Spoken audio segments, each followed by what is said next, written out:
Chapter 28. Shifengju waited for a long time with an empty stomach. He didn't hear the sound of the door being pushed open, nor did he see Lan Xiang. He knew that his cousin was throwing a tantrum again. Shifengju smiled bitterly.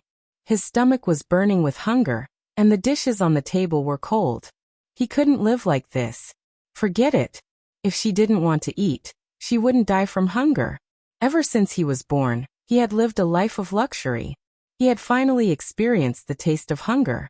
He silently recited, "Starve one's skin, work one's muscles and bones."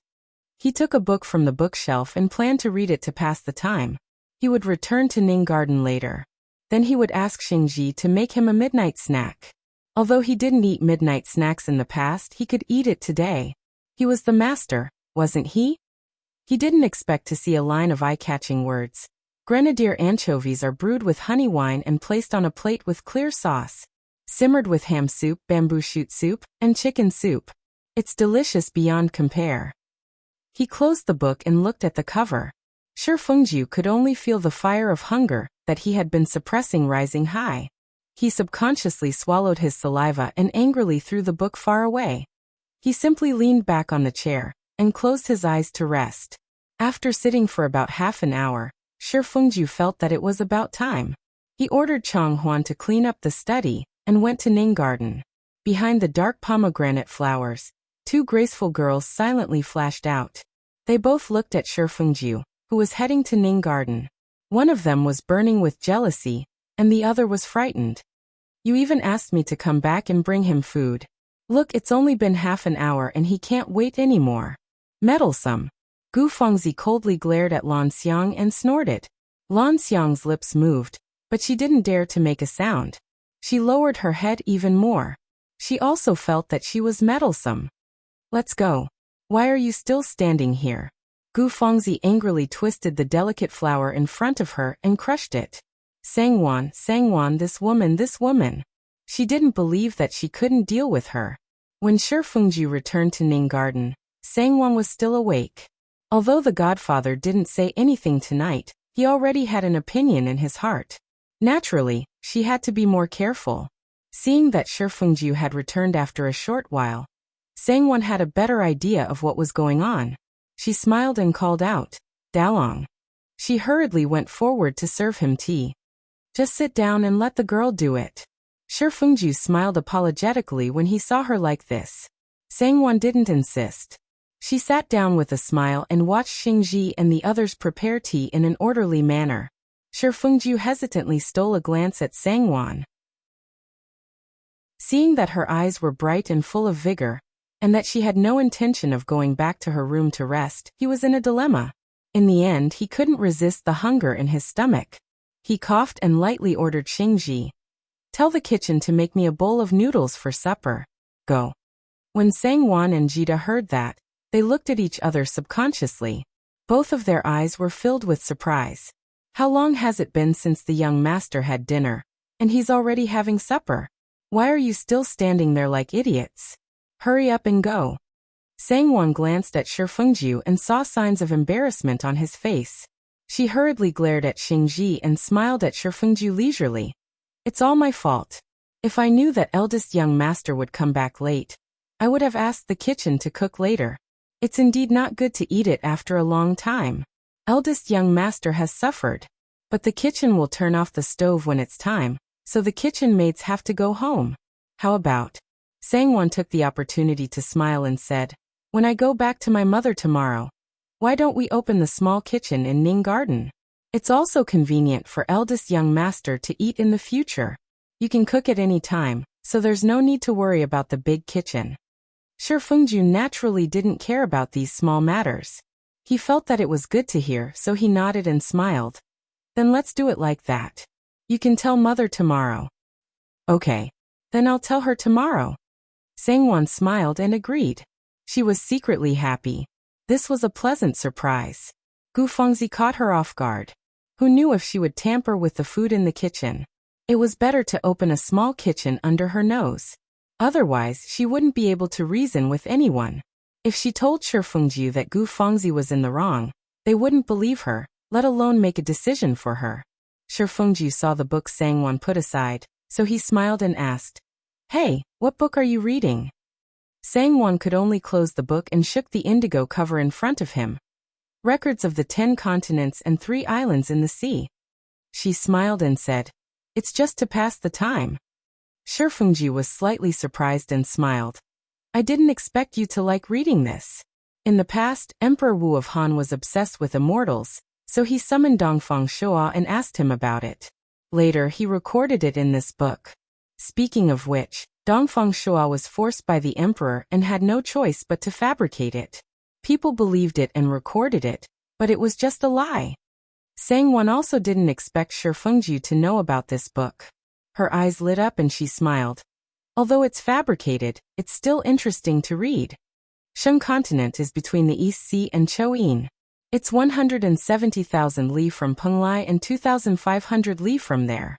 It's 230,000 li from the west coast. There are tens of thousands of immortals there. The weather is peaceful, and the grass grows. There is no cold or heat, and it nurtures all living things. There are mountains and rivers, immortal grasses and zoysha. The water of a continent tastes like caramel cheese. Listen, how interesting. If there really is such an interesting place in the world, it would be great. Hearing that, Shifengji chuckled and said in amusement, "That's right. It's really interesting.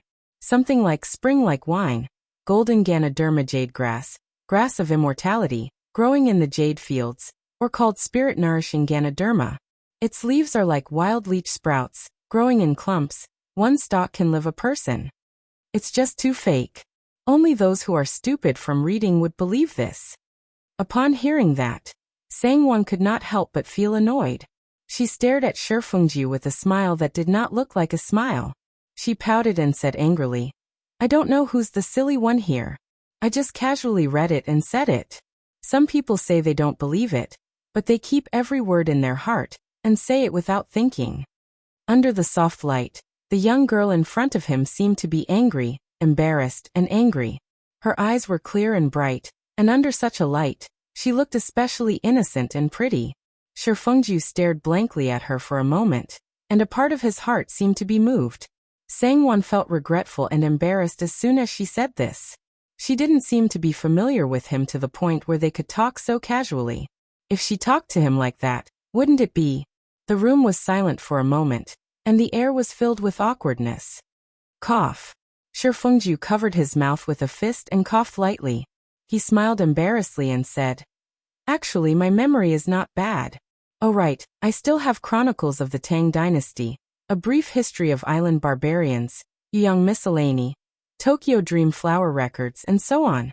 They're also very interesting. If you want to read them, I'll ask someone to find them for you tomorrow." Sangwon's embarrassed expression immediately disappeared. She raised her eyes and smiled. "I've read all of them. Is there anything else?" Shifengji was even more surprised. "Long Things Chronicles? Shijing Miscellany?" Seeing that Sangwon didn't speak, he clapped his hands and laughed. "Your Sang family is really..." Sangwon's eyes darkened. She seemed to have thought of something, and her mood suddenly fell. She forced a smile and said, "When I was at home, Big Brother and sister-in-law doted on me, especially Big Brother. He never allowed me to work like other girls. My father also left behind many books. Other than the 4 books and 5 classics, as well as Confucius and Mencius, there were all kinds of other miscellaneous subjects. I grew up surrounded by books." Sangwon's tone carried a hint of self-mockery. What was the use of reading so many books? Just like in her previous life, she was only brought into the underworld. Shifengji also felt a little uncomfortable. He had seen how protective Sang Hong was of his younger sister. He carefully raised his younger sister in the boudoir. Wasn't it all for the sake of her marrying into the Shi family in the future? As the Shi family's young mistress, she naturally couldn't be a village girl who casually let others read her books. Otherwise, she would be criticized when she married into the Shi family in the future. However, I don't have a good memory like young master. After a long time, I've forgotten about it. If there's a chance to read it again, it's not a bad idea. Old News Under the Heavens, Old Wulin Stories, Long Things Chronicles, and other miscellaneous old stories. Even if I read them a few times, I won't get tired of them. Sangwon's gloomy expression quickly disappeared. Her eyes sparkled as she smiled. That's easy. They're in the study room. Just ask someone to get whatever you want. Oh yes, there's also a lot of poetry notes and skits. When you're free tomorrow, you can go and pick a few books yourself. Sure, Fingju added. Sangwon smiled and nodded. She casually picked a few books and chatted with Sure Fingju.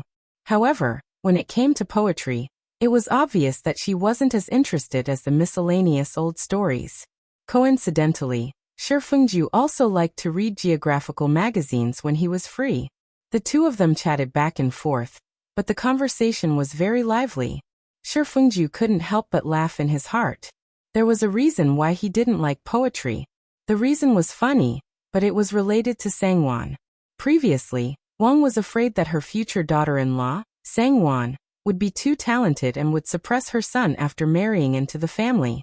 Therefore, she specially ordered the housekeeper to have the bookstore make a list of books, and buy a lot of poetry. She ordered her son to cram in, so that he wouldn't lose to her daughter-in-law in the future. Sure Fengju only had one Gu Fengzi in his heart, so he instinctively disliked Sangwon. The more Wang acted like this, the more he refused to listen to her. Even if she didn't say anything, those books would probably be piled up in some corner to rot after Chang Huan brought them back. He didn't even have the interest to take a look at them. Unexpectedly, his wife also didn't have much interest in these kinds of books. It was obvious that his mother had made the wrong decision. Secretly thinking about the past, Sure Fengju himself didn't know what kind of feeling he had in his heart. If it wasn't for his cousin, if he didn't have that kind of prejudice, would they? Sure Fengju's heart trembled. And he hurriedly stopped this random thought. How could he think like that?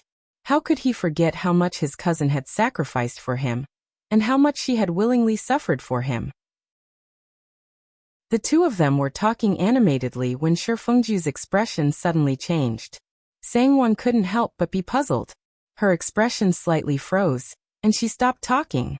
Sure Fengju forced a smile, and was about to find an excuse when Xingji came in with a bowl of noodles. The fragrance wafted over along with the steam, and Sure Fengju's eyes couldn't help but brighten. Eldest young master, please eat the noodles first. It's getting late, so I'll wash up and rest first. Sangwon smiled and stood up. You go first. Sure Fengju's hunger had already recovered, and he had regained control of his consciousness. Sangwon pursed her lips and smiled. She called for Luya and left. Chapter 29. When Sure Fengju finally filled his stomach and felt completely comfortable, he washed up and returned to his room. The crimson and golden canopy of 100 children and 1,000 grandchildren had already been gently lowered. Sangwon had already fallen asleep. There was no one in the room. Sure Fengju boldly looked at the canopy that swayed slightly from time to time, even though there was no wind. He subconsciously imagined what kind of posture and style the person in the canopy would have. His heart actually felt slightly hot, and he wished he could go up and lift the canopy to see her true appearance. But after thinking about it, he didn't dare. He silently laughed foolishly, shook his head, and quietly took out the bedding from the wardrobe. However, he didn't know how long he had been staring at the inside of the canopy, and how long the person inside had been quietly staring outside. Sangwon gently tilted her head to the inside, and the corners of her lips subconsciously curled up slightly. In less than 2 days, Mama Li finally recovered and returned to Ning Garden. Sangwon was naturally very welcoming. She welcomed her in with a smile, and personally instructed Hong Yi to bring people to rearrange her room. The bedding and canopy were brand new, and the tables, chairs, and cabinets were all neatly arranged. She also added a few more elegant decorations, and by the window, there was a pot of luxuriant spider plants. The fresh green color of the plants complemented the blue and white porcelain pots, and it looked exceptionally lively. Mama Li was even happier when she saw this. She kept saying to Sangwon, "Young mistress, you're overpraising old slave. How could old slave accept young mistress's efforts?" Sangwon naturally responded with an even more modest and amiable smile. The two of them became more intimate. Who would have thought that Gu Fengzi would send people to inquire about the situation between the two of them? She immediately felt uncomfortable in her heart, and secretly became angry with Mama Li. As early as when Mama Li was recuperating at home, Gu Fangzi had intentionally or unintentionally mentioned Mama Li to Sangwon. Gu Fangzi's words revealed that Mama Li relied on the fact that she had nursed Shifengju before, and was used to taking advantage of her seniority and bossing people around. She wished that everyone in Ning Garden had to listen to her, and that everything had to be approved by her. It was as if she regarded herself as an old feudal lord. Whenever she was unhappy, she would go around complaining. She even loved to complain to Shifengju. He was the most difficult old man to deal with. She then said to Sangwon, logically speaking, Mama Li should have left long ago and returned home to retire. However, before eldest cousin got married, she kept saying that eldest cousin didn't know how to take care of himself. She said that once she left Ning Garden, the maidservants would be lazy and refuse to leave. Eldest cousin couldn't do anything about it. Now that eldest cousin-in-law has married into the family, you should naturally take care of eldest cousin-in-law's matters. In my opinion, you should return to your aunt's house as soon as possible and retire to Mama Li's house. Otherwise, in the future, she will interfere in everything and point fingers. The old woman has many rules and is long-winded. Eldest cousin-in-law, won't you be in a difficult position? If you comply with her, it won't be proper. If you don't comply with her, she will make a fuss until the end. It's better to send her away as soon as possible. Seriously speaking, this is a grace. If she goes home, who will mistreat her? Won't she still have good food and drinks and maidservants to serve her? If you tell her in detail, I think she will understand the benefits of this. In her previous life, Sangwon didn't have any direct contact with Mama Li, so she didn't understand this person. However, after her rebirth, she was certain of one thing that couldn't be wrong. That was, as long as Gu Fangzi said something, she would listen to and do the opposite. It was tried and tested time and time again. Therefore, when Gu Fangzi said this to Sangwon didn't bat an eyelid and listened with a smile. From time to time, she would lightly nod her head. In her heart, she secretly made a mental note that when it came to doing things, of course, she would do the opposite. Therefore, Gu Fangzi, who was originally waiting to see Sangwon run to Wang to ask Mama Li to leave, could no longer sit still. Gu Fangzi was unhappy and went to Shifengju to complain. Mama Li is old and should be enjoying life at home. I don't know why eldest cousin-in-law took her to Ning Garden. Eldest cousin-in-law, you should persuade eldest cousin-in-law. Mama Li is someone who can't stay idle. Living in Ning Garden, how could she be free from worry? She's already so old, yet she's still worried. She just fell seriously ill, so it's not good for her body. Shifengju heard this and nodded his head in agreement. This wet nurse was good at everything and treated him like her own son. However, she treated him too well. She always treated him like an immature child, and would often go to his room in the middle of the night to see if he kicked off his quilt. Needless to say, she took care of his eating, dressing, sleeping, and waking up time. She also often made strange soups for him to drink, calling them tonics, to nourish his body. She often made him suffer unspeakably, but he didn't dare to resist. Otherwise, when she cried, he had to coax her. If his mother knew, she would scold him for being immature. This wasn't the most difficult thing.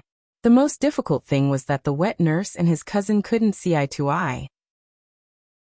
Every time the two met, no matter how much his cousin tolerated, the wet nurse just didn't like her.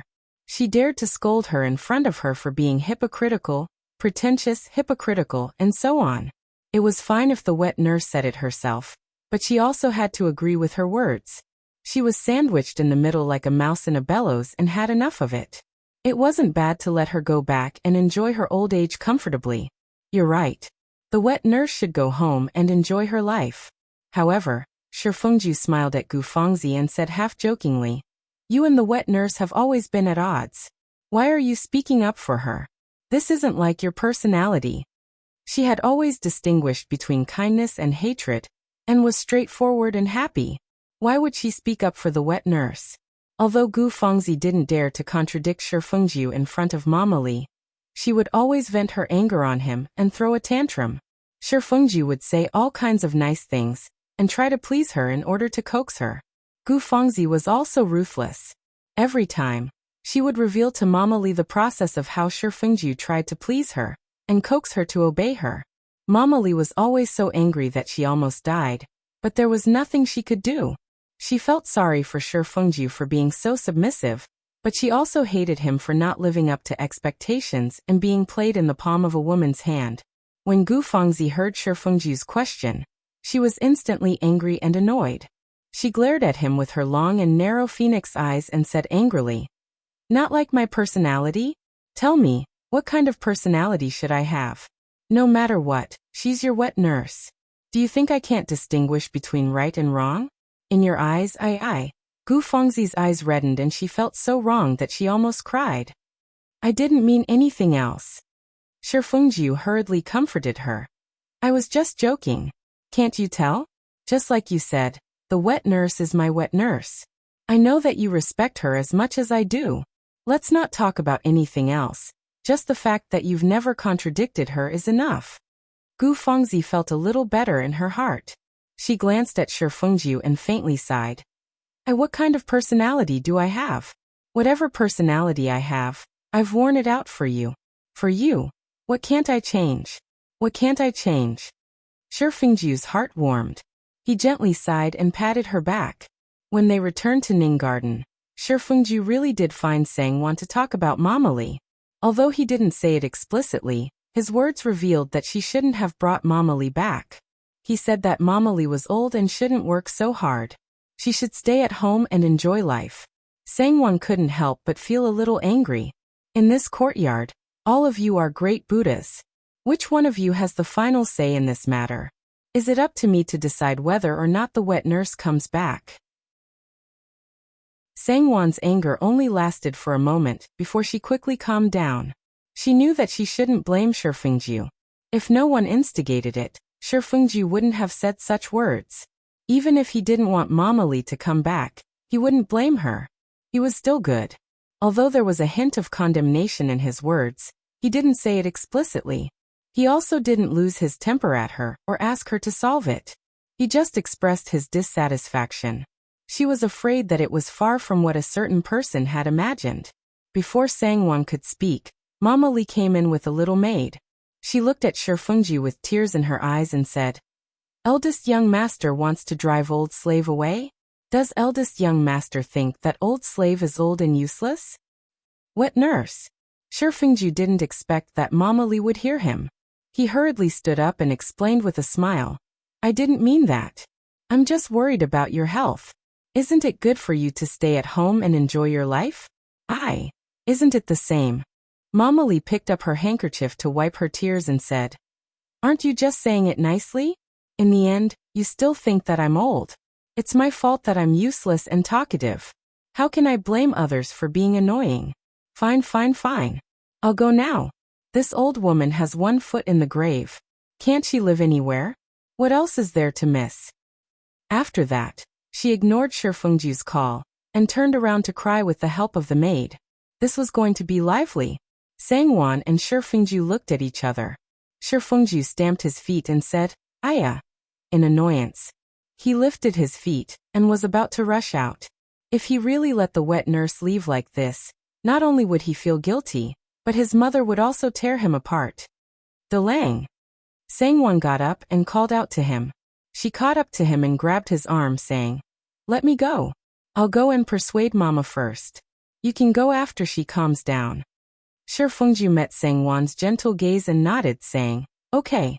You have to keep the wet nurse no matter what. You can't let her leave like this." "Don't worry." Sangwon smiled. 2 fists were no match for 4 hands. There would be no problem at all in keeping her. Shi Fengju waited anxiously. Unexpectedly, after a while, he saw Luya, who went with Sangwon, running back and shouting, "Eldest young master. What's wrong with Mama Li?" Shi Fengju's heart skipped a beat. It's nothing. Luya grinned and said, "Eldest young master, don't worry. Young mistress has persuaded Mama Li. Mama didn't make a fuss about leaving. Young mistress told me to come and tell you." "What? Really?" Shi Fengju was shocked. Shi Fengju knew very well that the wet nurse was not so easy to persuade. Young mistress really persuaded Mama? Shi Fengju quickly calculated in his mind. Excluding the time they took to walk, Sangwon probably said less than 5 sentences to the wet nurse. So fast. He would rather believe that there was something wrong with his ears. Of course it's true. Eldest young master. You'll know when you see it. Luya said hurriedly. She was not convinced in her heart. Shifengju did not say anything else and left. When he came to Mama Li's room, as expected, although the old wet nurse's eyes were still red and swollen and her expression was not very good, her mood had calmed down. Rijong was sitting there talking to Sangwon. Sangwon's face was full of smiles and she nodded from time to time to listen. Chapter 30. Nanny. Shifengju came in with a smile on his face and smiled carefully. Sangwon quickly stood up and nodded at him. Mama Li also snorted and stood up. She bowed slightly and said, "Eldest young master." "Nanny, please don't." Shifengju quickly returned the greeting and said with a smile, "How can I feel at ease if you act like this? It was my fault earlier. Nanny, please don't be angry. You can stay in Ning Garden for as long as you want. No one is allowed to mention this again. Please calm down, okay?" Sangwon also smiled and said, "That's right, Nanny. Eldest young master only said that for your sake. If you get tired, won't he be upset and worried? Eldest young master has been worried about your health since you went to visit him. Please don't be angry. Otherwise, eldest young master will feel uneasy." Mama Li glanced around and sighed softly. "How can I not know what kind of person eldest young master is? How can I be angry because of this? I'm just worried that others won't take good care of you. Don't worry, when I'm too old to move, I'll leave even if you don't say anything. I won't stay and cause trouble for you." "Nanny, don't say that. You'll never be trouble." Shifengju's heart warmed and he suddenly felt a lump in his throat. Mama Li was gratified when she heard this. However, she curled her lips and snorted. She said coldly, "Eldest young master's words sound nice, but I'm afraid that he'll turn around and hear someone instigate him. He'll dislike this old woman again." Shifengju knew that she was referring to Gu Fangzi. He smiled awkwardly. "Look at what you're saying. How can that be? Whoever has the guts to talk nonsense about you in front of me, I'll be the first to not forgive them." "Forget it, forget it. This old woman doesn't believe your words." Although Mama Li said that she didn't believe it, a smile unconsciously appeared on her face. She turned to look at Sangwon and smiled even more happily. "Now that I have Ma-am, I will only listen to Ma-am. If Ma-am wants me to stay, I will not leave. No one can say anything about it." Yes, I'll do as you say." Shifengju was secretly amazed. How did the wet nurse become so close to Sangwon in the blink of an eye? Miracle. What a miracle. However, with Sangwon mediating and coaxing the old man, it would save him a lot of trouble. "Nanny, look at what you're saying. Wanyang can't afford it." Sangwon was slightly startled and smiled embarrassedly. "Who says you can't afford it? You're the young mistress of this residence." Mama Li then turned to Shifengju and said earnestly, "Young master, it's not that this old woman is talkative, but young mistress is really a good person. This old woman has seen countless people, and is very accurate in judging people. Young mistress, you can't be wrong. You have to treat her well. Nanny, it's getting late. You should rest early as well." Young master still has to go to the trading company tomorrow morning. Sangwon didn't expect Mama Li to say this in front of the two of them. She couldn't help but feel embarrassed, and didn't want Shifengju to suspect that she had given Mama Li a bad idea. Yes, this old woman is confused. You two should quickly go back. Then let's not talk about it for now." Mama Li exclaimed and hurriedly chased Shifengju and Sangwon out. She didn't forget to prove to Shifengju, "Look, young mistress cares about you so much." Yes. Shifengju's face stiffened and he also felt awkward. After all, the two of them were well aware of his relationship with Sangwon. It was quite embarrassing for a third person to say this in front of them. However, deep in his heart, he didn't dislike this feeling. "Nanny, rest early." The two of them awkwardly escaped from Mama Li's room. Their eyes met, and they hurriedly looked away as if they were burning. "Let's go back." And they didn't speak for the rest of the journey. A gauze curtain separated them from the outside world. The two of them silently lay down and felt strangely nervous for no reason. They clearly knew that the other party couldn't see them, but they still felt as if they were under the other party's eyes. They didn't dare to move, and even held their breaths carefully. Are you asleep? In the empty and silent darkness, Shi Fengju's voice was like a small stone thrown into a calm lake, creating ripples. After a long time, or perhaps just a moment, just when Shi Fengju thought that Sangwon wouldn't respond, Sangwon softly said, "No." Shi Fengju then turned over, and lay on his side facing the bed. His elbow was propped up on the soft pillow, and his hand was loosely clenched into a fist to support his cheek. "Are you curious why I'm so good to the wet nurse?" Shi Fengju asked. Sangwon's closed eyes gently opened. She unconsciously smiled and said, "A little. Normally. Usually, the young masters and young mistresses of large families would treat their nannies as their confidants and would treat them well. However, it was rare to see someone like Shi Fengju, who was so respectful and well-behaved as if he was afraid of offending the old mistress." Shi Fengju softly sighed, revealing infinite sadness, gratitude, and pity. He softly said, "The wet nurse was 10 years older than my mother. She was my mother's concubine. Her husband died in order to save my father, and she lost her only son forever in order to save me." Sangwon's lips slightly opened and she softly said, "Ah." Shi Fengju continued, "The wet nurse was 1 year older than me. Ever since he could remember, the wet nurse taught him to protect me and give in to me. In fact, we grew up together and played together. We had a very good relationship. Even if the wet nurse didn't say it, the wet nurse would still do it. I remember when I was 9 years old, my mother took us home to visit our parents. Unexpectedly, we encountered refugees on the way. The wet nurse, and I were separated by the crowd. Looking at the chaotic crowd of people in all directions, I was very scared at that time. The wet nurse pulled me and the wet nurse and ran with all her might. However, she didn't expect that we would still be targeted. 2 middle-aged men chased after us. The wet nurse was anxious and asked the wet nurse to lead the 2 men away.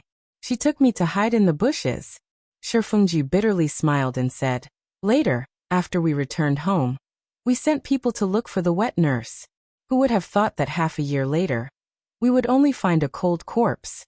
It turned out that after the 2 men caught the wet nurse, they sold him. He was discovered when he was running away and was beaten to death. Therefore, if it weren't for the wet nurse and the wet nurse, perhaps I, Shi Fengju, wouldn't be in this world. Our family owes the wet nurse's family 2 lives. In my heart, she is my second mother." Sangwon's heart suddenly felt empty. She was at a loss and didn't know what to feel. "I understand," Sangwon said softly. "You can rest assured that I will respect the wet nurse and take good care of her. I will never wrong her." Shi Fengju told her about the past. Of course, it wasn't as simple as dispelling her doubts. He was waiting for her to express her opinion. In other words, he wanted her to say these words. Shi Fengju listened with a comfortable smile. In the end, he was a smart person. He understood the meaning of the song. The wet nurse is old and a bit long-winded. She likes to worry about everything and wants to manage everything, Shi Fengju said. He couldn't help but feel a bit distressed. If you have nothing to do, you should coax her a bit more. Also, her body is not as good as it used to be. Don't make her worry. Don't worry, Sangwon softly agreed. However, in her heart she said, she is worried about you. If you listen to her and follow her words, she will naturally not worry about you. You are telling me to treat the symptoms but not the root cause. Nanny likes you quite a lot. Maybe she'll listen to you a little. Shi Fengju smiled. He couldn't help but ask the question that had been hovering in his heart. What did you say to the wet nurse? How did you manage to persuade her in such a short time? In the past, this would have been impossible. Do you really want to know? Sangwon unconsciously raised the corner of her mouth, revealing a playful smile. Shi Fengju listened to her slightly raised tone. He could almost imagine her sparkling eyes and small red lips forming a playful curve. He nodded and said with a smile, yes. Sangwon smiled and said, actually, I only said one sentence. I said, if you leave like this, others will inevitably say that you are heartless.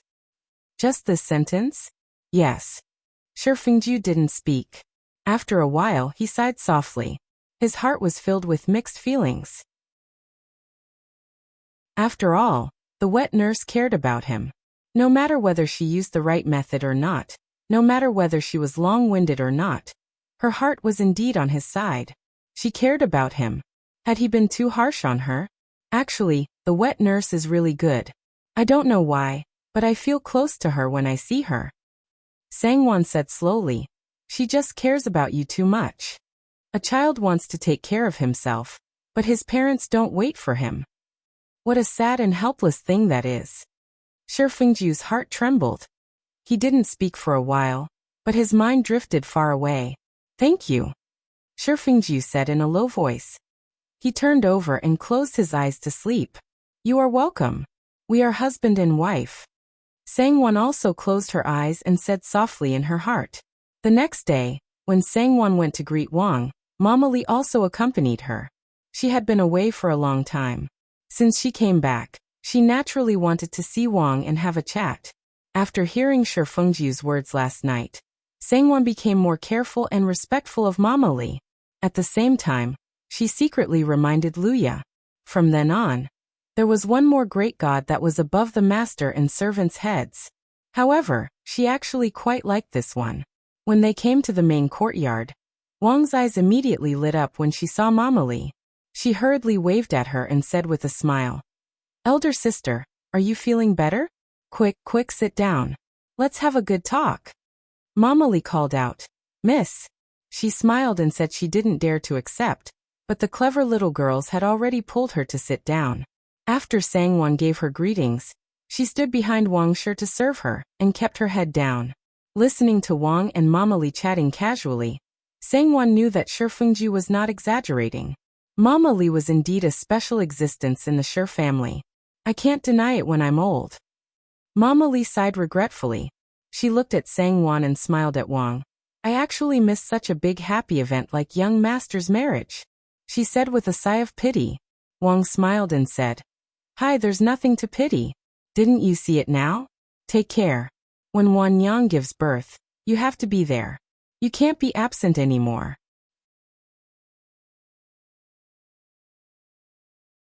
Chapter 31.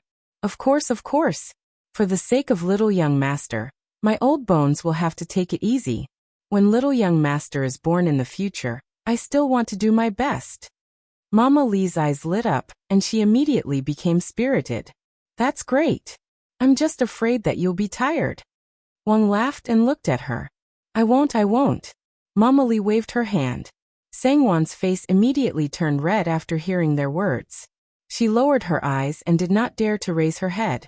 Especially when Wang subconsciously turned her head and stared at her stomach. She felt even more embarrassed. Little young master? She was afraid that Wang and Mama Lee would be disappointed. Wan Yang, this is Fengju's nanny. Come and greet her. Wang smiled and gestured towards Sangwon. Mama Lee quickly smiled and said, This old woman has already seen young mistress when I returned to Ning Garden yesterday. Wang smiled and said, Yesterday was yesterday, today is today. Wan Yang, you must remember that Mama Lee is our Shi family's great benefactor. Fengju was brought up by her, so you must respect her. Do you understand? Yes, mother. Daughter-in-law will remember mother's words, and will definitely respect Nanny. Sangwon smiled and agreed. She went forward and bowed slightly towards Mama Lee before calling out, Nanny! Oh, young mistress, you can't. The rules can't be broken. Mama Lee quickly stood up and moved to the side. She smiled at Wang and said, Missy, you always say that. It makes me feel bad. Just sit down, why can't you? Rules are rules, and there are always exceptions. Wang smiled and signaled to the maidservants to help Mama Lee sit down again. The two of them chatted back and forth again, and from time to time, they would let out happy laughter. Mama Lee and Wang spoke very casually. They were like sisters who could confide in each other without the slightest scruple or caution. Sangwon gasped in amazement. One had to know that Wang was temperamental, and she was easily swayed. She looked simple and transparent, but in fact such a person was the most difficult to deal with. Because she was happy for no reason, and similarly, angry for no reason. She was still happy with the previous sentence, but who knew if she would turn hostile in the next second? It must have been difficult for Mama Lee to receive such treatment in front of her. It was probably not as simple as 2 lives. Sangwon's guess was right. There was something that even Shifengju didn't know about. At that time, Mama Lee and Shifengju were quietly hiding in the bushes. Shifengju was not careful, and was bitten by a poisonous snake. After that he fainted. It was Mama Lee who sucked the poison out of his leg mouthful by mouthful. Most of the poison was neutralized and his life was saved. However, Mama Lee herself had inhaled the poison, which damaged her lungs and damaged her body. In particular, her intestines trembled and her lungs coughed violently. It took many years for her to be completely cured. Shifengju didn't know about this. It was also Mama Lee's idea not to tell him. Mama Lee said that she was afraid of scaring the young master. In fact, Wang, her husband, and the old master all knew. She didn't want Shifengju to remember her kindness too much. Therefore, other than Wang, her husband, and the old master, only a few of the old family members knew about this. Shifengju only knew that his wet nurse's health was not good during those years. She often coughed violently, but he didn't know why. This was Mama Lee's cleverness. Although she was a trusted aide that Wang had brought from her maternal home, a servant was still a servant. Shifengju being too grateful to her wouldn't do her any good. It would only arouse Wang's disgust and vigilance. After all, what mother would be willing to see their own child be closer to someone else than to themselves? As long as Mama Lee could really keep this past from Shifengju, it was the same as showing Wang her loyalty. Wang would never be on guard against her, fear her, or treat her as an outsider. She would even remind Shifengju to treat her well, and respect her from time to time. In this fu, Mama Lee was the first person who could chat happily with Wang. Gu Fangzi and Mama Jiang could only be ranked second. Wang's interest was piqued. She didn't want Mama Lee to leave and asked her to stay for lunch. She only cared about talking and didn't pay attention to Sangwon. Therefore, Sangwon also didn't leave. When it was time for lunch, she couldn't leave and personally served at the table. Therefore, when Wang affectionately pulled Mama Lee to sit down, Mama Lee glanced at Sangwon and said with a smile, "How could this be good? How could an old slave dare to be?" Wang followed her gaze and looked at Sangwon. Only then did she remember that she didn't let her leave. She smiled and said, "Look at me, I'm old and muddle-headed." "Forget it, Wan Yang, you also sit down. It's enough to have the maidservants serve you." "Yes, mother," Sangwon respectfully replied.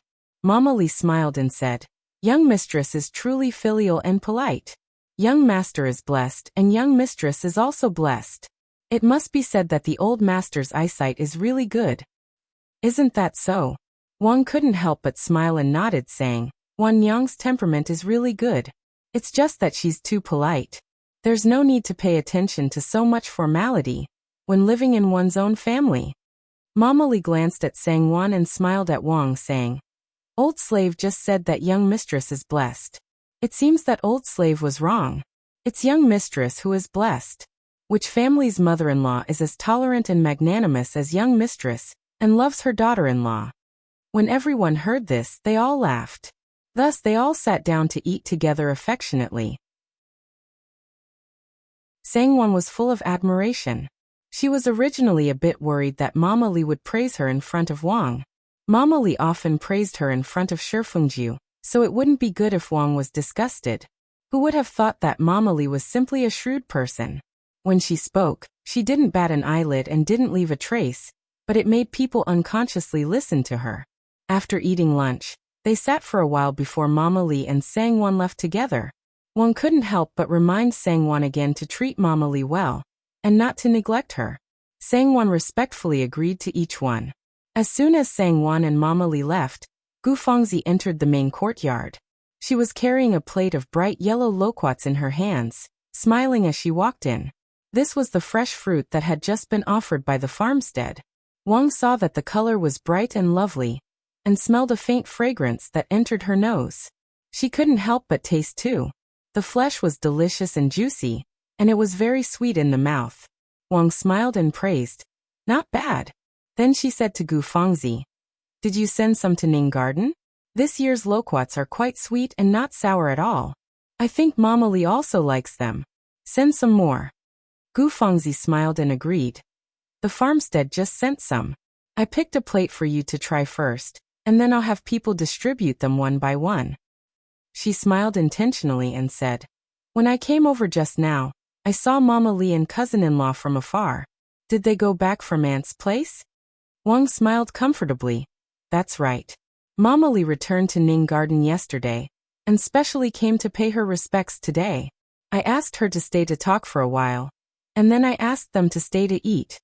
Gu Fengzi clapped her hands and said with a smile, If I knew they were here, I would have sent them over a moment earlier. If I didn't do it at this time, it would seem like I was deliberately avoiding them. Nonsense. Wang laughed and scolded. You little hussy, you're becoming more and more narrow-minded. Mama Lee isn't that kind of person.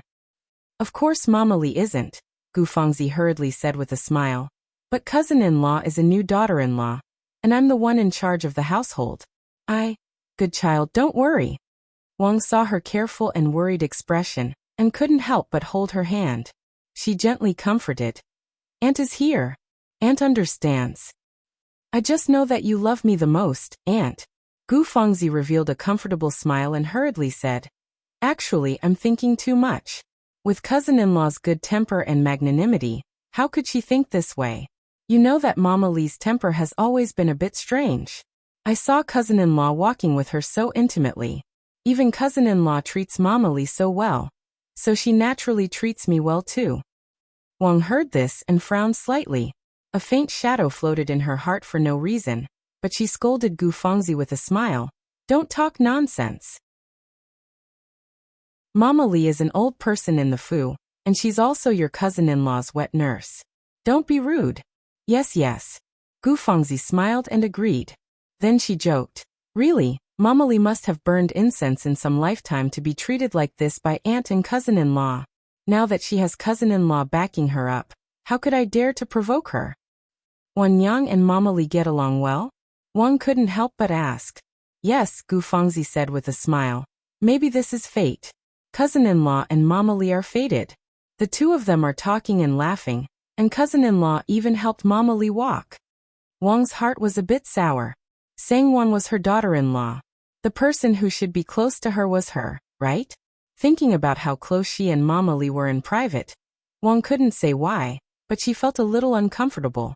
If it was someone else who said this, she would have believed it completely. However, Gu Fengzi and Mama Lee had always been at odds, and she knew that. This niece of hers didn't like Mama Lee, and Mama Lee had never hidden her dislike for Gu Fengzi in front of her. Back then, it was because of Mama Lee's words that made her waver and hesitate that she didn't make a move on the marriage between the Shi family and the Sang family. Otherwise, with the Shi family's current wealth, it wasn't impossible for them to break off the marriage if they wanted to. With this thought in mind, Wang refused to fully believe Gu Fengzi's words. She half-jokingly said, Mama Lee just returned to Ning Garden yesterday. She only spent half a day with Wan Yang, so how could they be intimate? I'm afraid you're exaggerating.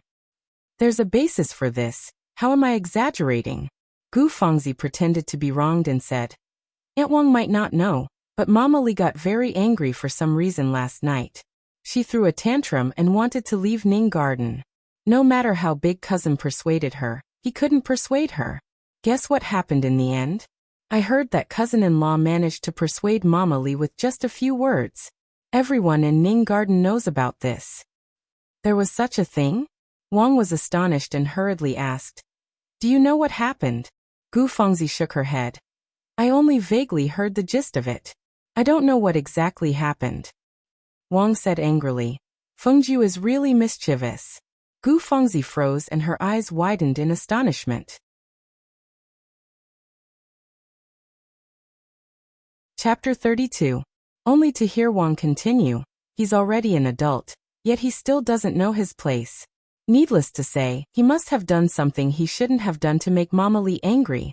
To think that Mama Lee doted on him and took care of him since he was young. This thing, just wait until he comes back and see if I don't teach him a lesson. Luckily, Wan Yang was there to persuade him. Otherwise, how could our Shi family face Mama Lee? Later, go and find out for me what exactly happened. The last sentence was directed at Nanny Jiang. Gu Fangzi opened her mouth, but remained silent for a long time. Never in her wildest dreams would she have thought that Wang's thoughts were not on the same page as hers. Why was it that things did not develop as she had imagined? Gu Fangzi did not expect that when Wang heard that Shi Fengju had quarreled with Mama Li and angered Mama Li to the point that she wanted to leave. She was both annoyed and secretly happy. It could be seen that Shi Fengju was her son, and was the closest to her. He had never dared to anger her like that. The unhappiness that had been stirred up just now naturally disappeared like smoke in thin air. Not only did she not blame Sangwon, but she also secretly felt lucky. If not for Sangwon speaking up for her, how could everyone face Mama Li when she left? Since Sangwon spoke up for Mama Li, it was inevitable that Mama Li would be closer to her. Gu Fangzi had been laying the groundwork for a long time just to kill two birds with one stone. She wanted Mama Li and Sangwon to make Wang look bad. However, she did not want to go too far and wasted her efforts. She could not help but feel bored. Seeing that Wang was constantly complaining about Shi Fengju, and was waiting for Shi Fengju to come back to teach her a lesson, she did not want to stay any longer and reluctantly said a few words before leaving. At night, when Shi Fengju came back, he was called over by Wang and was severely scolded. Shi Fengju was not unconvinced, but he felt a little wronged and puzzled. The matter is already over, so why is mother still so angry and specially called me over to listen to her scolding? After that, when Mama Li found out, she felt apologetic and told Wang that it was an accident and misunderstanding. Only then did the matter come to an end. When Shi Fengju found out that Gu Fengzi had unintentionally leaked the matter in front of his mother, he did not know whether to laugh or cry. Gu Fengzi herself to apologize to Sangwon. It's all my fault for speaking too quickly. I didn't think that Aunt would take it so seriously. Cousin, please don't be angry. I'll apologize to you. After that, he stood up and bowed to Sangwon. Say cousin TS2. Sangwon hurriedly supported her with both hands and smiled. She thought to herself, I'm not the one being scolded, so why should I be angry with you? You're apologizing to the wrong person. Mama Li hated Gu Fengzi's pretentious attitude the most. She glanced at her and said with a fake smile, Young mistress is right, Miss Gu is indeed too polite. It's too rare to be so polite. The Shi family's matters have nothing to do with Miss Gu, so Miss Gu shouldn't be apologizing. Gu Fengzi's eyes swept across the maidservants who were waiting by the side, and her face turned red. She forced a smile and said, In the end, it's all my fault for speaking too quickly. That's not right. Mama Li smiled. It's not that this old lady wants to take advantage of her seniority, but which unmarried lady does nothing but talk all day long? Miss Gu, please listen to old slave's advice. You can't have this habit. In the future, it will be troublesome to arrange a marriage, so you should change it. Gu Fengzi could not help but be angry. What all day long? What everywhere? Was she so free? How could she talk like that? She sneered and said, So Nanny also knows that you're taking advantage of your seniority. I thought Nanny didn't know. When I'm talking to my cousin-in-law, Nanny probably doesn't have the right to interrupt. Mama Li was not angry when she heard it. She flicked her sleeves and smiled confidently. You need to have the right to take advantage of your seniority. It's not that old slave is boasting, but that old slave also has the right to interrupt in front of old mistress. Miss Gu, you're thinking too much. Hee hee, old slave naturally can't be compared to Miss Gu. Miss Gu has worked hard for our Shi family, and everyone can see what you've done. In the future, when Miss Gu is old, you'll have more right to take advantage of your seniority than old slave. Gu Fengzi felt her blood rushing to her head, and her head was dizzy. The anger in her chest was enough to kill Mama Li several times over. But what could she say? Mama Li admitted that she was taking advantage of her seniority and had the right to interrupt. What could she do? Should she really pull her to Wang to interrupt?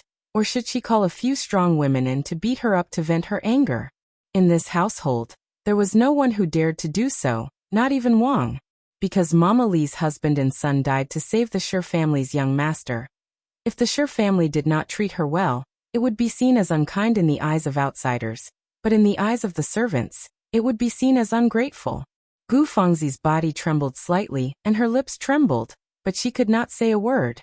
Sangwon saw that things were going to go south, and she knew that she could not continue watching.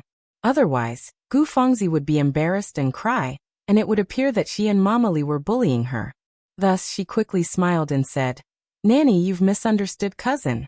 Cousin is straightforward and did not mean it that way. Nanny, you must have heard wrongly. Your old mistress is maid and young master's nanny. Who in this household doesn't know and respect you? Cousin definitely did not mean it that way." Gu Fangzi suppressed the anger in her heart and quickly smiled. "Fangzi doesn't know how to speak, so I can't blame Nanny for being angry. Fangzi will apologize to Nanny." Gu Fangzi crumpled the handkerchief in her hand into a ball and thought to herself, "Just you wait. When she marries into the family in the future, she'll see how she will deal with this arrogant old thing." Mama Li rolled her eyes and explained, "Miss Fangzi is wrong again. Angry? This old woman doesn't have such a temper to get angry at the slightest thing." She then smiled warmly at Sangwon. "Since young mistress has said so, it would be old slave's fault if this old slave continues to be so calculative. Young mistress is right. Miss Fangzi is indeed straightforward and straightforward." No matter how one listened, those words were filled with ridicule. The one who would get angry at the slightest thing was Gu Fangzi. She was the only one who loved to throw tantrums in front of Shifengju, which made Mama Li extremely angry. Gu Fangzi's heart was sick, so when she heard those words, she became even more embarrassed. However, she did not dare to open her mouth again, and pretended not to have heard anything. Mama Li did not like her, so whatever she said would always be wrong. Mama Li rarely saw her suffer, so she immediately became high-spirited and praised Sangwon even more in front of her. She then smiled and said, "I think it's not good for a young lady to be too straightforward. Which mother-in-law would like a firecracker as her daughter-in-law? A young lady should be softer when speaking, so that others will love her more. It'll also make others feel comfortable. It's not that this old woman wants to flaunt her seniority, but Miss Fangzi should learn more from young mistress. A scholarly family is indeed a scholarly family." The anger that Gu Fangzi had just suppressed surged up again. When she heard those words, she sneered and said, "Mama is right. Cousin Fangzi's personality is good and her mouth is sweet. How can people not like her? That's not the best. Young mistress has nothing to say about serving her mother-in-law and her husband." Nanny Li raised her head with a little bit of pride. For a long time, what she couldn't stand the most was Gu Fangzi wantonly causing trouble, and ordering Shifengju to do this and that. Not only did she hear it from others, but she had also seen it with her own eyes. She had seen Gu Fangzi order Shifengju to climb up the plum blossom tree to pick a flower hairpin for her. She had also seen Shifengju personally go back to the room to get tea when she was thirsty while strolling in the garden. She had also seen Shifengju squat down to help her wipe the mud off her embroidered shoes. She really felt stifled every time she saw it. Now that she saw Sangwon's gentle behavior, and how well she served Shifengju, the more she compared the two, the more she looked down on Gu Fangzi. Mama Li's words hit Gu Fangzi's Achilles heel. It made Gu Fangzi even angrier than before. Not only was she angry, but she also felt sullen. Not only was she sullen, but she also felt sad. Serving her mother-in-law and serving her husband should have been her duty. When did it become Sangwon's turn? Sangwon had the urge to face-bomb. Mama Li was indeed the most powerful person in the family. When she spoke, it was like a knife. She didn't give Gu Fangzi any face. She didn't care if she could stand it or not. She wasn't afraid that Shifengju or Wang would be unhappy. That was what she did. Look at what Mama said. Isn't that what I should do? As a daughter-in-law, I should do this. Sangwon smiled. Speaking of which, she didn't care about Mama Li and Gu Fangzi's quarrel. However, she couldn't ignore it in front of her. Gu Fangzi wanted to stir up trouble for no reason. With this reason, who knew what kind of good things she would say in front of Shifengju? That's right, that's right. Mama Li nodded repeatedly and said with a smile, "Young mistress, you're the legitimate eldest daughter-in-law of the Shir family. Shouldn't you serve your mother-in-law and husband? It's the old slave who said something stupid." After she finished speaking, she raised her eyebrows and looked at Gu Fangzi. What she meant was, "You're an outsider. I used to complain that you didn't take good care of young master. Instead, I wanted young master to take care of you. It's my fault. Gu Fengzi understood Mama Li's meaning. She was so angry that she almost suffered internal injuries. Mama, aren't you tired after talking for half a day? Quickly sit down and drink the tea. Sangwon chuckled. She didn't give Gu Fengzi a chance to speak and hurriedly called Hong Yi. Quickly pour the tea for Mama. Apart from the master's occasional grace, when the master was sitting, there was no place for the servant to sit. Mama Li was serving in Ning Garden, so she couldn't be too presumptuous in front of Sangwon. She wouldn't easily sit in front of Sangwon. Instead, there was a small side room in the east that was specially prepared for the maidservants to sit and drink tea. Mama Li smiled and said, "Young mistress is gracious. Old slave will sit and drink tea. The old slave will take her leave." After she finished speaking, she didn't even look at Gu Fengzi and left with Hong Yi. Today, she had already shown Gu Fengzi her power. She should stop while she was ahead. Otherwise, she would appear to be overbearing. Gu Fengzi couldn't help but secretly scold herself for being a busybody. Why did she have to come over and say such a thing? She deserved to suffer such a humiliation. She was angry and annoyed. She didn't have the mood to sit anymore. She reluctantly said a few words, and then got up to leave. Sangwon didn't ask her to stay. She thought for a while and said with a smile, "The weather these days is pretty good. I want to invite younger cousin, third younger sister, and fifth younger sister to admire the flowers and fly a kite in the garden. I don't know if younger cousin is free? Hee, fifth younger sister has been thinking about what I said last time. She even asked me yesterday when she bumped into me." Sangwon was preventing her from complaining to Shifengju. Thinking about it, if she really didn't like Gu Fengzi, she wouldn't have taken the initiative to invite her to the garden to admire the flowers.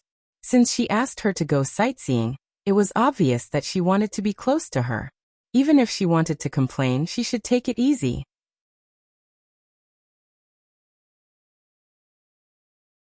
Chapter 33. Even if she did say something, it would be greatly discounted. Gu Fengzi was not someone who had lived a lifetime, and was not as careful as Sangwon. She did not think too much about it, and nodded with a smile before hurriedly leaving. When Mama Li heard that Gu Fengzi had left, she came out from the east room and sighed. "Young mistress, you are such a kind person. Our Miss Biao is really amazing. You." She shook her head and sighed. Sangwon knew this as well, but Mama Li could say whatever she wanted, but she could not. She smiled and said, "Mama, you are thinking too much. Since we are relatives, I will only treat her with respect." Mama Li then said, "That's not bad. Only some people don't know the word respect, and only know the word unreasonable. Young mistress, you are young master's official wife. You have to let everyone remember this." How could it be easy to let everyone remember this from the bottom of their hearts? Sangwon felt a warmth in her heart when she heard this and nodded with a smile. In the blink of an eye, it was the day after tomorrow. Watching the sun gradually rise and brighten up the sky, Sangwon ordered the servants to set up a long couch, a table and chairs under the big locust tree in the wood incense nursery. A small screen embroidered with flowers was placed around it, and a red carpet was laid out on the floor. Various desserts and candied fruits were prepared, and a small yellow clay stove was set on the side to boil water and brew tea. Everything was prepared neatly. Sangwon brought her cousins and sisters-in-law to have fun. Thinking of second young mistress, she did not want to leave her out. Sangwon then ordered the servants to inform second young mistress, and see if she would come. Who would have thought that second young mistress would agree immediately and come with her maids, Su Qing and Su Bai? When second Shi family's young mistress arrived, Sangwon, Gu Fengzi, Shi Lian and Shi Rui were already there. Sangwon and Gu Fengzi were sitting and chatting while drinking tea. Shi Lian was admiring the blooming peonies in front of her. She was wearing a bright pink satin embroidered dress, which made her look more beautiful than the flowers. Shi Rui was flying a kite on the grass with the maids. From time to time, she would run back and forth, laughing and joking with the maids. Her laughter, which was as clear as silver bells, drifted in the wind and was very pleasant to the ears. "I'm here. You guys sure are lively." Second young mistress of the Shi family walked over with a smile, and gently waved the fan in her hand. "Sister-in-law, cousin." "Second sister-in-law." Second cousin-in-law. Sangwon and Gu Fangzi smiled and stood up to greet them. Sangwon was the host, and Gu Fangzi was the junior, so both of them stood up. After exchanging pleasantries, they sat down again, and a maid had already served them tea. Logically speaking, I should have paid my respects to sister-in-law earlier. Who would have thought that I would gain some benefits from sister-in-law first? Second Sher family's young mistress took a sip of tea and smiled. She had an oval face, limpid eyes, delicate features, and fair skin. She smiled before she spoke, and when she opened her mouth, her cheeks revealed shallow dimples. Her curved eyebrows revealed gentleness and generosity. She looked like a virtuous and delicate lady. Sister-in-law, you're too polite. We're a family, so there's no need to draw such a clear line. Sangwon pursed her lips and smiled. Gu Fangzi looked at the both of them and smiled. My two cousin-in-laws are both dignified, gentle, and generous. I was just thinking that the two of you must have a similar temperament. Sure enough, you two hit it off right away. Sangwon and Second Sher family's young mistress looked at each other and smiled. Cousin sure knows how to talk. Although Gu Fangzi was smiling, she actually looked down on Second Sher family's young mistress in her heart. She even felt that she was pitiful for marrying such an unreliable husband. She was destined to be unable to raise her head in this lifetime. This was also because she did not have the ability. If it was her, Gu Fangzi, so what if he had someone else in his heart? She would just try to snatch him away. However, she did not have the ability to do so. She deserved to be a widow in the household and suffer her mother-in-law's anger. Sangwon and her hit it off right away. They were in the same boat after all. I won't disturb my two cousin-in-laws. I'll go fly a kite with fifth cousin. Today is the best day to fly a kite. My cousin-in-law sure knows how to pick a day. Gu Fangzi looked down on Second Sher family's young mistress and despised Sangwon even more. She simply stood up and did not want to be with them anymore. Sangwon and Second Sher family's young mistress both smiled and agreed. They watched as Gu Fangzi left. That patch of Chinese roses is blooming beautifully. Eldest sister-in-law, let's not sit here. Shall we go take a walk? Not long after, Second Sher family's young mistress invited her with a smile. That would be great. Sangwon smiled gently. She stood up and walked over while talking with Second Sher family's young mistress. With a look from Second Sher family's young mistress, the maidservants who wanted to follow her retreated. Sangwon's heart skipped a beat for no reason. She thought that Second Sher family's young mistress had something to say to her in private. Although she was joking, her heart was on high alert. Unexpectedly, Second Sher family's young mistress was really just admiring the flowers. Other than giving pointers and talking about the beauty in front of her, she did not have anything else to say. Moreover, she was very good at this. There were at least 10 different varieties of Chinese roses in this patch of Chinese roses, and some of them were very similar. Second Sher family's young mistress casually mentioned which one was blooming well, which one should not be planted in this way, which one should not be pruned, which one should not be pruned, which one should not be pruned, which one should not be pruned, which one should not be pruned, which one should not be pruned, and which one would look better next to another. Sangwon's eyes were opened and she was amazed. Sister-in-law, you are really smart and pure. Sister-in-law, you have learned something new. Sangwon could not help but exclaim. Second Sher family's young mistress covered her mouth and giggled. Look at what sister-in-law is saying. What is this? It's just something I do to pass the time.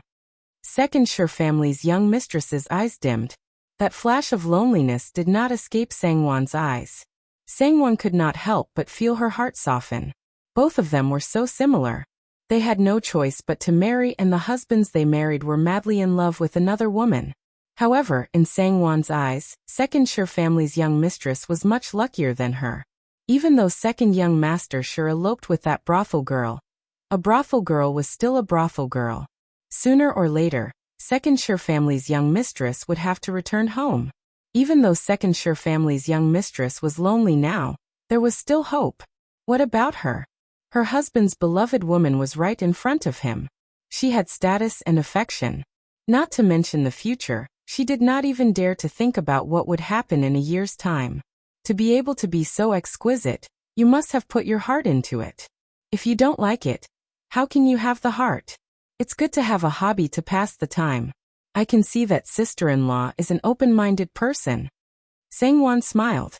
Sister-in-law sure knows how to talk. Second Sure family's young mistress smiled embarrassedly and said, if sister-in-law doesn't mind, I will look for you when I am free in the future. How about that? Great. I can't ask for more. Sangwon smiled and the two looked at each other. The two of them were regretting that they had not met earlier, and were happily chatting with each other. Suddenly, they heard a burst of noisy chatter coming from not far away. It sounded very excited. There was even Rui's high-pitched voice that rang through the air, piercing everyone's ears. What's wrong? Second Sure family's young mistress was stunned. Let's go and take a look, Sangwon said. The two of them hurried over and the maidservants made way for them. The excitement also died down a little. Sister-in-law, second sister-in-law, look. Rui's eyes sparkled and her little finger pointed at the white cockatoo in Luya's hands and said, Luya is really amazing. This cockatoo is father's new treasure. It's so fierce and weird that even father couldn't tame it. I didn't expect it to listen to Luya.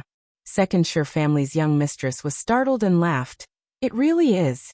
Sangwon looked over and saw that the cockatoo's feathers were as white as snow. Its sharp beak and claws were as red as blood. Its black glass-like eyes shone brightly, and its small head was proudly held high.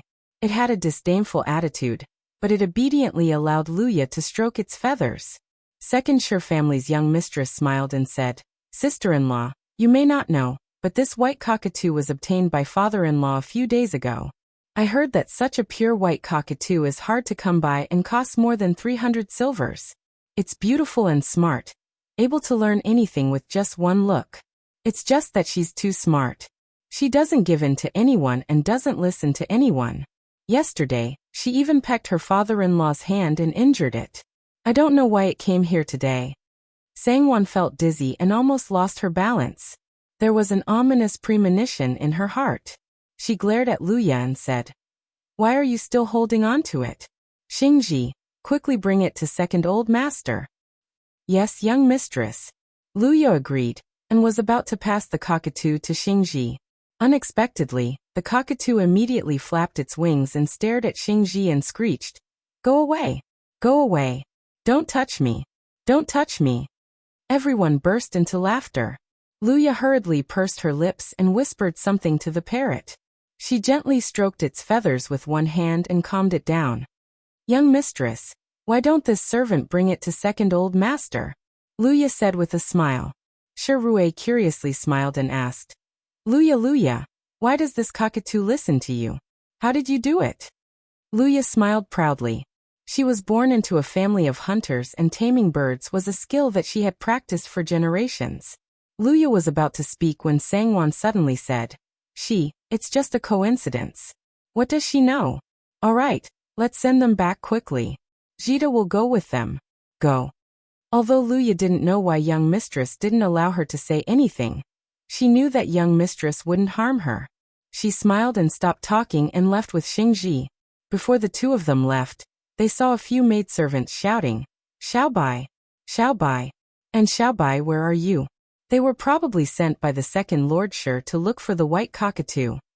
Xiaobai is here. Xiaobai is here. Rui raised her hand and shouted. When the maidservants heard this, they hurriedly ran over and saw the white cockatoo standing obediently in Luya's hand. They were stunned. Sangwon asked about the situation and ordered Luya to hand the white cockatoo over to them. Unexpectedly, like Xingji, Xiaobai didn't allow them to touch it. The maidservants looked at each other and could only smile and ask Luya to send the white cockatoo back. Sangwon suddenly changed her mind and didn't say anything. Everyone was puzzled. Gu Fengzi stepped forward and said with a smile, Cousin-in-law, let Luya go. Second uncle treats this white cockatoo as a treasure. If Luya sends it back, you will definitely get a big reward. Then all the more you can't go. For the first time, Sangwon openly opposed Gu Fengzi in front of everyone. She glanced at the maidservants from the second branch and said with a smile, Older sisters, you've worked hard. It should be you who send it back. As she said this, Sangwon stepped forward and reached out to take the white cockatoo from Luya's hand. The white cockatoo looked at her angrily and was about to cry out when Sangwon fiercely glared at it. With a cold face, she said in a low voice, "Shut up. If you cry out again, I'll pluck all your feathers."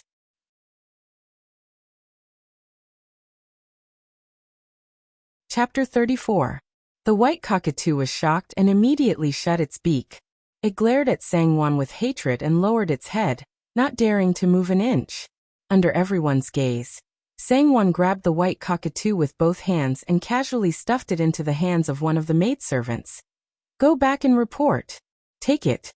The maidservants were overjoyed and thanked her before they turned around and ran away. Everyone's eyes widened as they looked at Sangwon and her servants as if they were looking at a monster. Sister-in-law, sister-in-law. You're amazing. How did sister-in-law do it?" Shirue exclaimed in admiration as her eyes shone. Sangwon leaned over and gently pinched Shirue's tender cheeks before smiling. "Because sister-in-law used to raise a white cockatoo." "Oh." Shirue suddenly understood and said, "No wonder Little White listens to you and Luya." Sangwon smiled but did not say anything. She pouted her lips and said, "Your big kite dropped again." Shirue patted her head and pouted, complaining that the maidservants did not look after her kite. She then turned around and flew her kite again. The maidservant who was in charge of holding the reel of the kite quickly apologized with a smile. She was too focused on watching the commotion just now to care about the kite.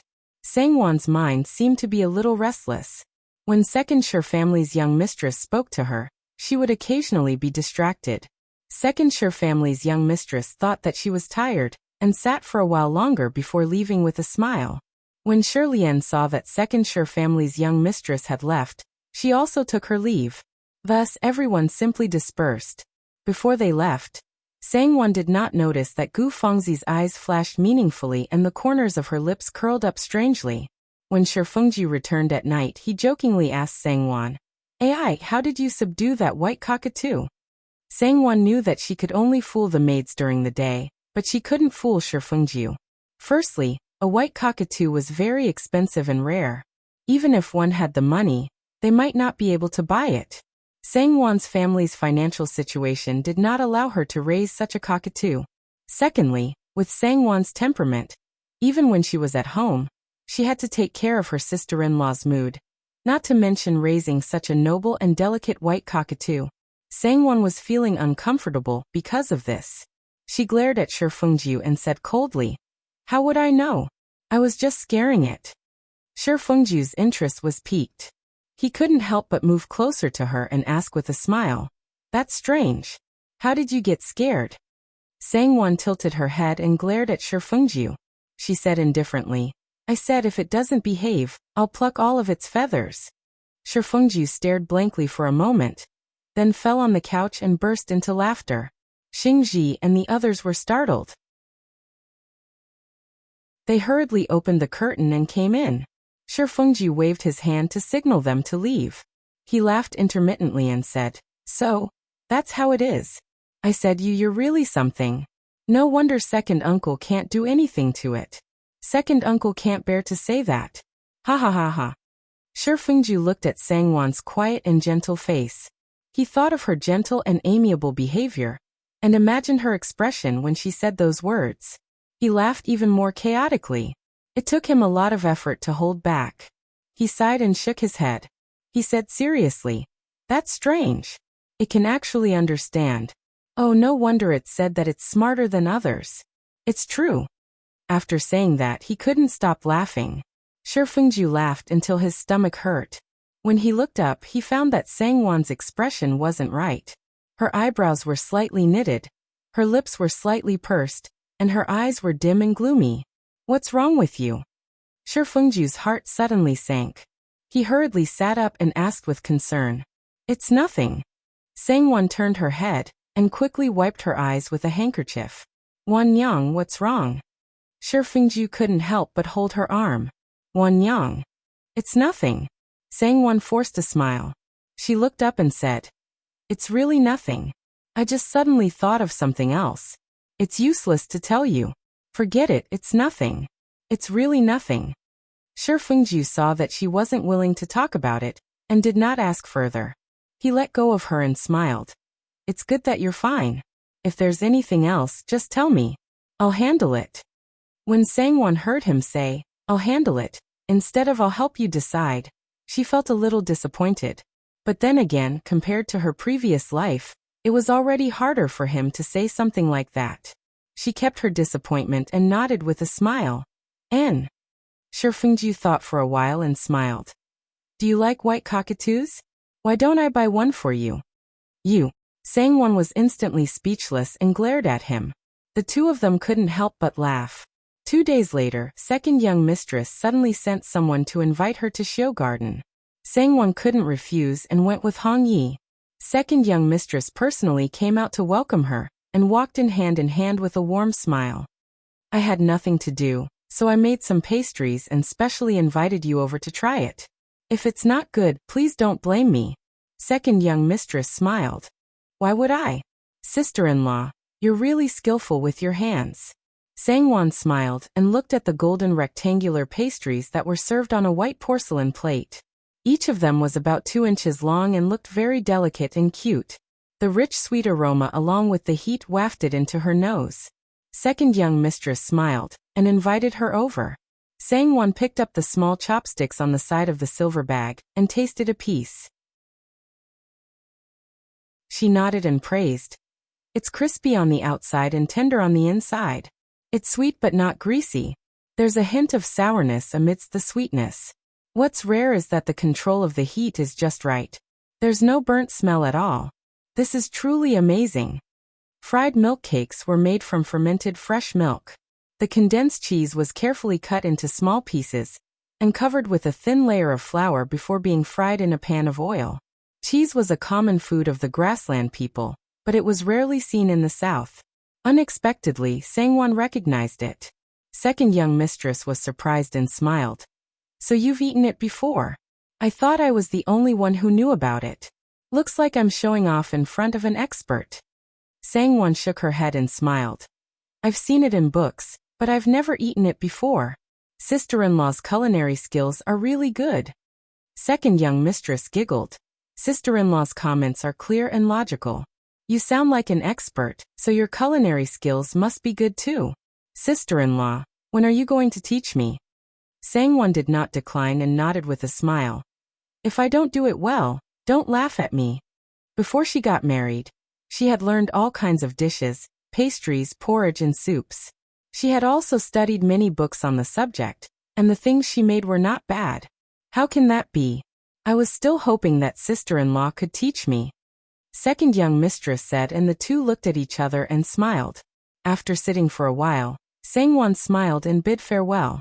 Second young mistress and Su Qing walked her out of the courtyard, and the two smiled as they bid farewell. Second young mistress, why didn't you say anything? Su Qing asked softly as she watched Sangwon and her servant leave. Second young mistress sighed and shook her head. I couldn't say it. How could I say something like that? Second Shi family's young mistress could not help but feel a sense of kinship with Sangwon. She thought to herself, why doesn't young master like such an intelligent, gentle, and generous person? That Gu Fengzi was sarcastic and unkind. She was not even fit to carry her shoes. But, second young mistress, how are you going to explain it to second old mistress? Su Qing could not help but worry. Second young mistress sneered. If I can't explain it, then I won't. She herself felt that she had no face to do it, yet she insisted that she do it. Did she think that she was stupid? Since this house did not feel like a home, she did not want to stay here any longer. Back in Ning Garden, Mama Lee heard that Sangwon had returned from second young mistress's place. She frowned and found an opportunity when no one was around to whisper to Sangwon, young mistress, it's better if you don't interact with second young mistress in the future. Our old mistress has some taboos. Taboos? Sangwon was surprised. Yes, Mama Lee nodded and said. Old mistress feels that second young mistress was unable to keep second young master, and caused him to run away from home the moment she entered the family. It can be seen that she is an inauspicious person. Young mistress, it's better if you don't interact with her. How could she be blamed for this? Sure enough, no matter how good one's own son was, it was someone else's fault. Sangwon disagreed, but she knew that Mama Lee had good intentions. She nodded and smiled. I understand. I'll try not to interact with her in the future. Oh right, Mama Lee, there's something I would like to ask Nanny for advice on, but I'm afraid. Mama Lee smiled and said, Young mistress, you're being too polite. If there's anything, just say it. It's old slave's fortune to be able to share young mistress's burden. If not, we can still discuss it. Nanny's right.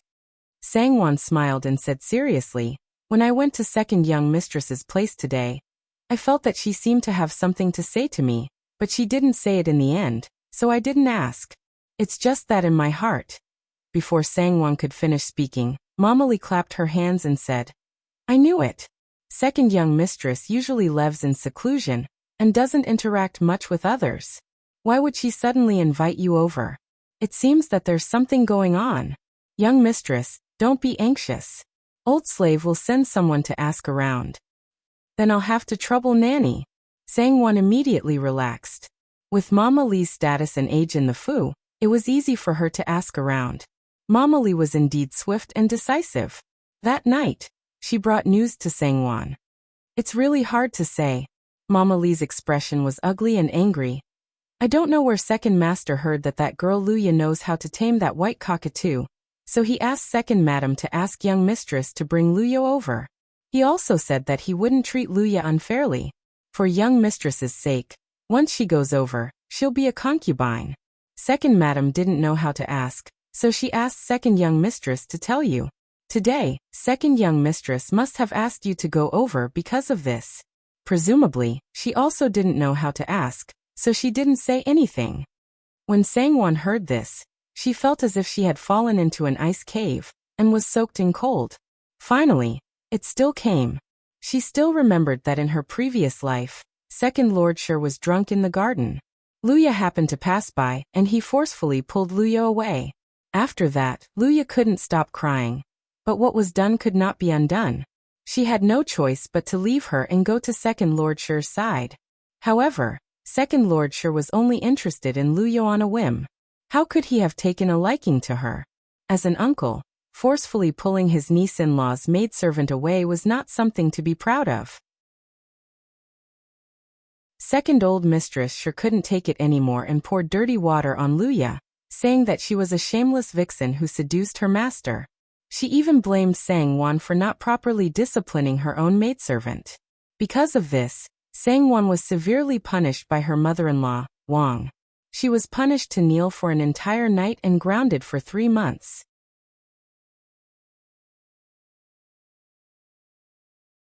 Chapter 35. As for Luya, she was not much better off. Whenever second old mistress saw her, she would think of her husband's scandal and did not like her. Concubine Shui and concubine Fong saw her as a thorn in their side and used all sorts of ways to torture her. In less than a year, Luya was tortured until she was neither human nor ghost. Her entire body was covered in illnesses, and she was sent to the country house.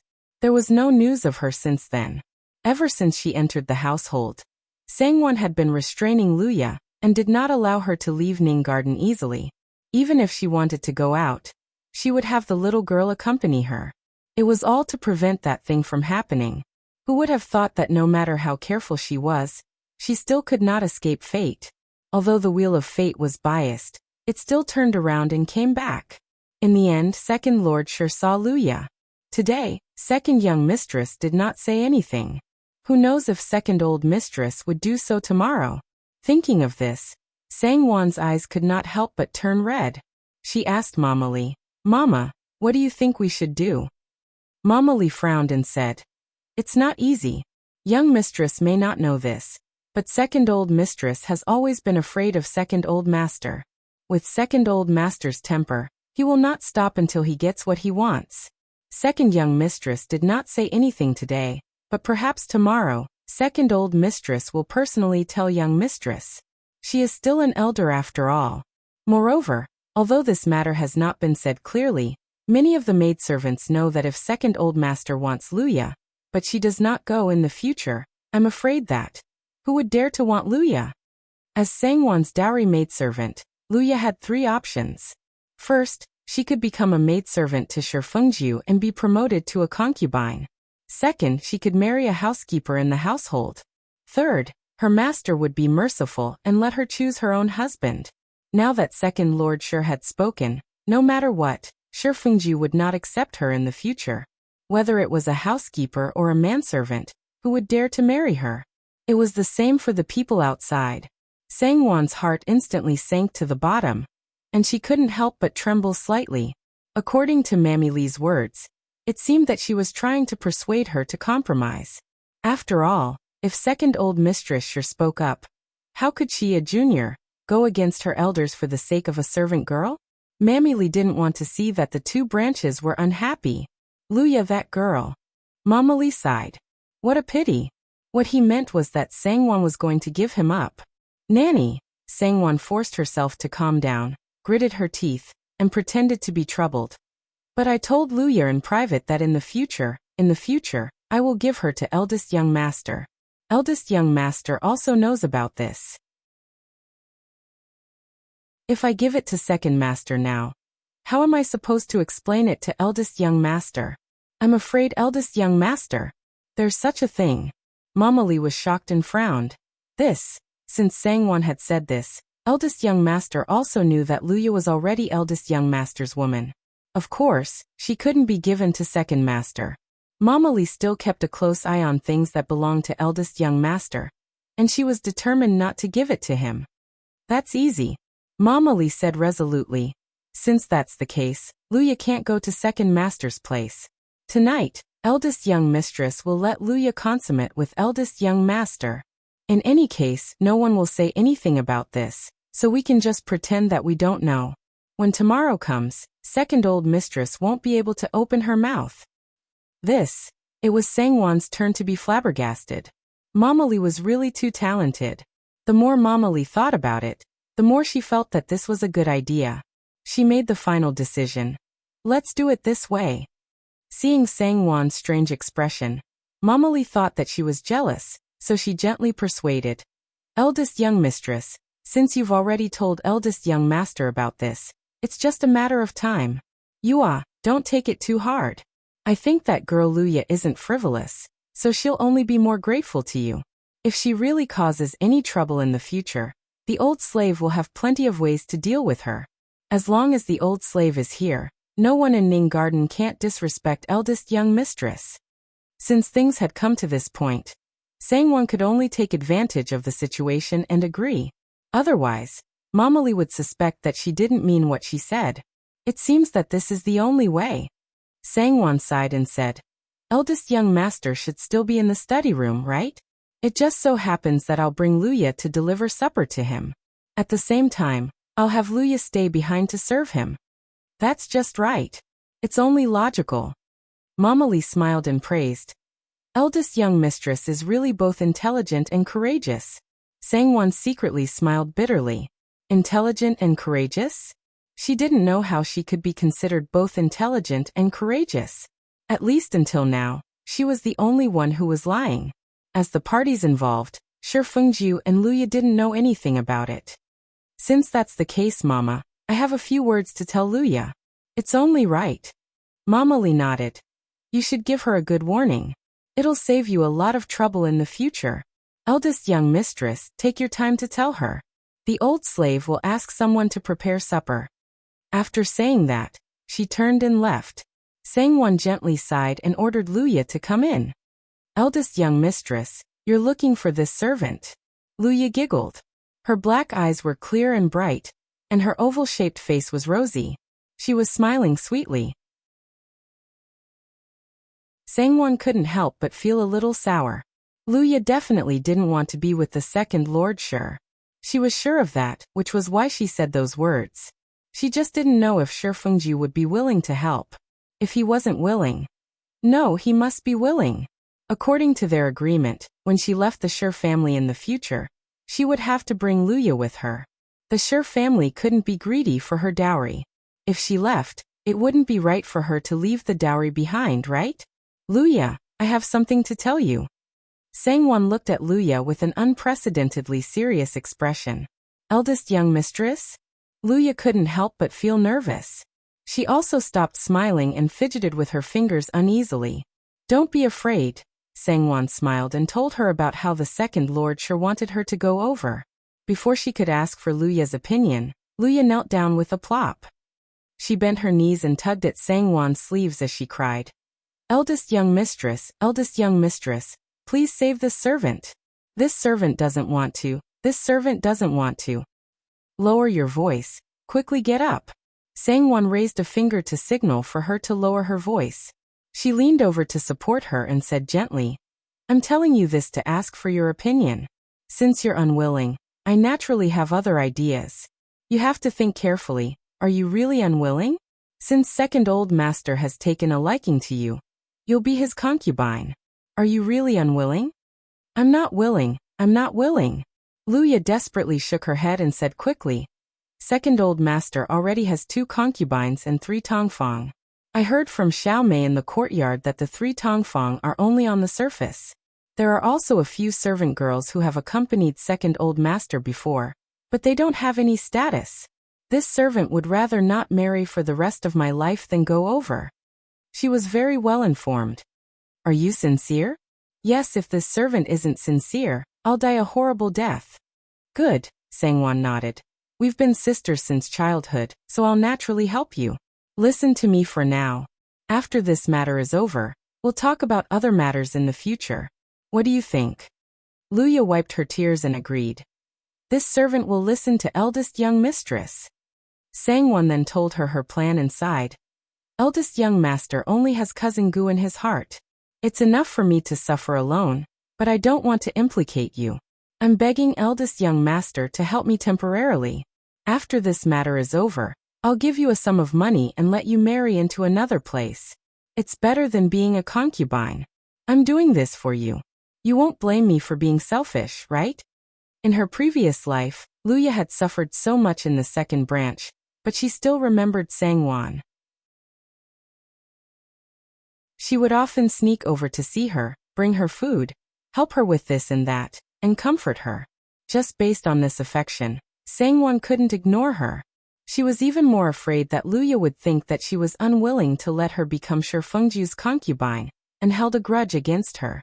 At this point, Sangwon finally realized how difficult it was to say this. If Luya actually liked Shifengju, she would be inviting resentment. However, she had no choice but to do this. She was very clear that even if she was willing to let Shifengju accept Luya now, Shifengju wouldn't be willing. He might even think that she was trying to destroy his relationship with Gu Fengzi. She was just putting on an act, so he had no choice but to help. Rather than having Shifengju reject Luya, it was better for her to make things clear in advance. Otherwise, she wouldn't be in an awkward situation. Eldest young mistress, Luya said with tears streaming down her face. This servant has never thought of eldest young master. This servant has always wanted to say something in her heart. Today, I might as well say it to eldest young mistress. I'd rather be a poor man's wife than a rich man's concubine. This servant has never thought. Even if I don't marry and serve eldest young mistress for the rest of my life, it's better than being a concubine. These are this servant's heartfelt words. Eldest young mistress, please understand. Sangwon couldn't help but feel sad when she heard this. She held her hand tightly and blinked her moist eyes as she nodded and said, Luya, as long as I have a bowl of rice to eat, half of it will definitely be yours. Don't worry. Luya also shed tears and nodded with all her might. All right, don't cry anymore. Sangwon lifted her handkerchief to wipe her eyes and hurriedly said with a smile, If Mama Lee sees you like this, she will be suspicious. Pretend to be happy, and a little shy. Eldest young mistress. Luya's tears turned into laughter. When she heard Sangwon's words, she lowered her head in embarrassment and indeed became shy. The master and servant looked at each other and smiled. Not long after, Mama Lee asked the servants to prepare supper. Sangwon opened the food box to take a look. It was steaming hot and fragrant. There was a large bowl of silver thread noodles with chicken soup, accompanied by vegetables, mushrooms, ham, dried scallops, and other ingredients. It looked, smelled, and tasted good. Sangwon still covered it, and signaled for Luya to hold it. The two servants lit lanterns and led the way. The master and servant went to Shi Fengju's study. In order to show that she cared enough about Shi Fengju in front of Mama Li and served Shi Fengju well, Sangwon would ask someone or personally send some food over as long as Shi Fengju stayed in the study at night. Shi Fengju didn't care when he saw her, and nodded to let her put it aside. However, Sangwon didn't have any intention of leaving. Shi Fengju finally raised his head and looked at her in confusion. After hearing Sangwon's words, Shi Fengju angrily said, "Ridiculous." He wasn't talking about Sangwon, but about his second uncle. His second uncle was lecherous and liked to rear goldfish and birds. Shi Fengju knew this, but he didn't take it to heart. After all, this was a personal hobby, and it wasn't like the Shi family couldn't afford it. Compared to the elders in other families who clearly didn't know anything but still wanted to get involved in business, his second uncle was actually quite good.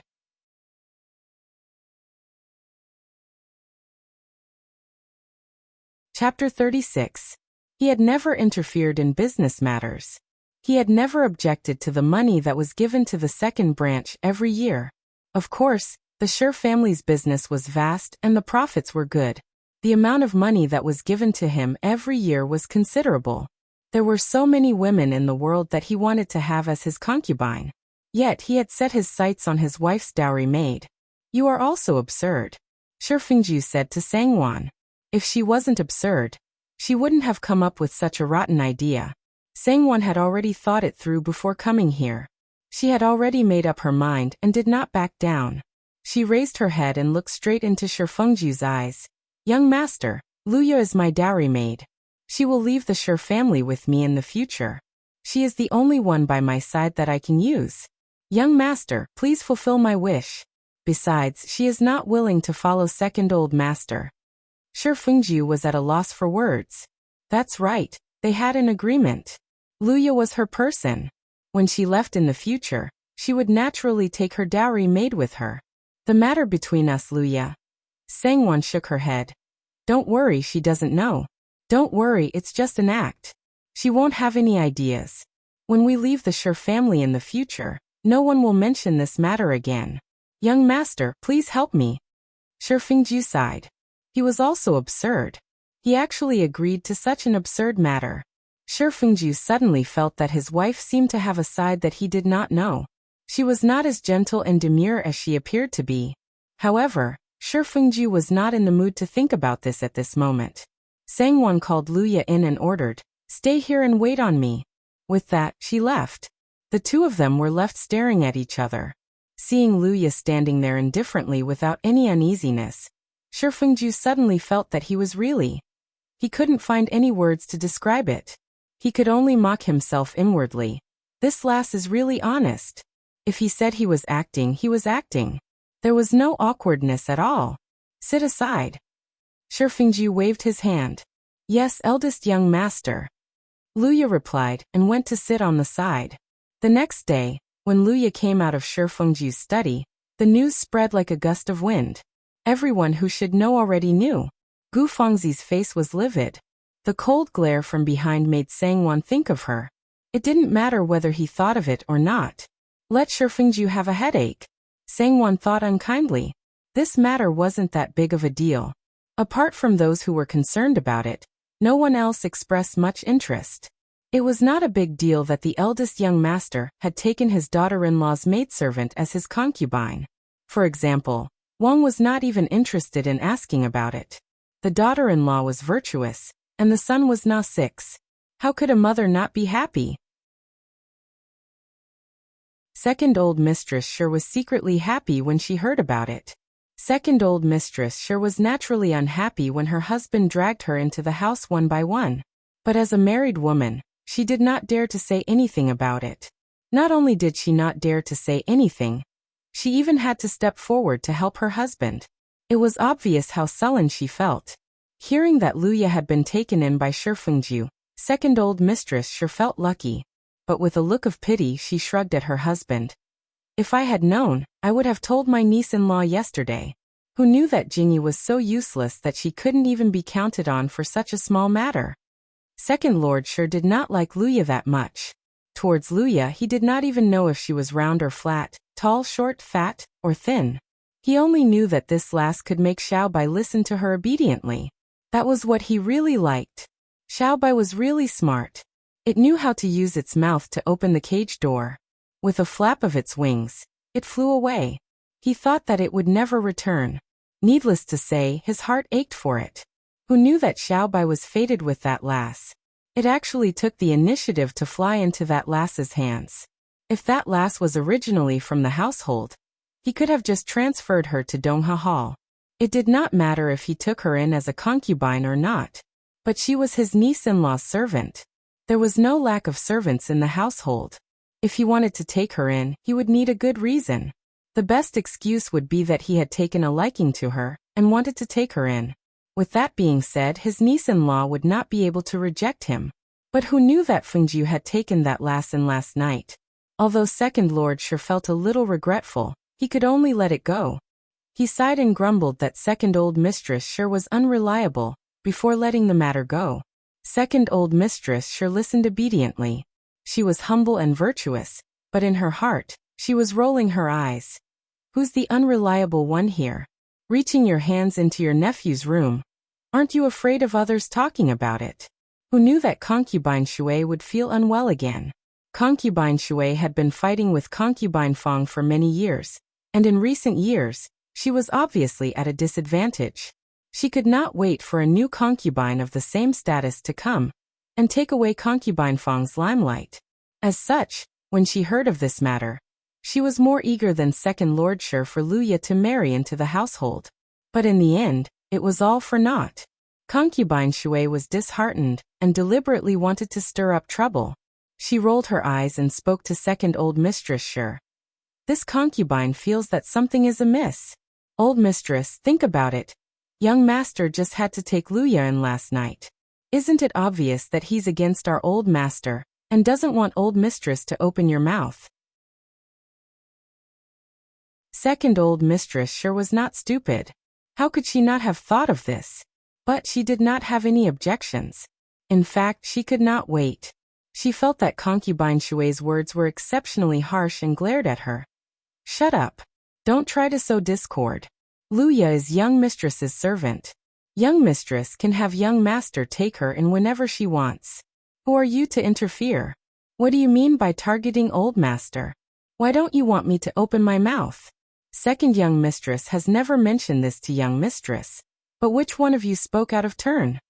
Second old mistress sure stared at concubine Shui suspiciously. No. This concubine definitely did not. Concubine Shui panicked and shook her hands. If she spoke out of turn in front of young mistress, and caused young mistress to be on guard and spoil old master's plans, when old master and old mistress look into it, wouldn't it become her responsibility? Oh. Second old mistress sure glared at her.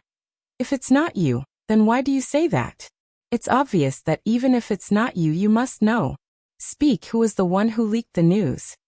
This concubine doesn't know. This concubine doesn't know. Concubine Shui cursed her bad luck and swore to the heavens. If she knew that it would bring trouble, she would not have opened her mouth even if she was beaten to death.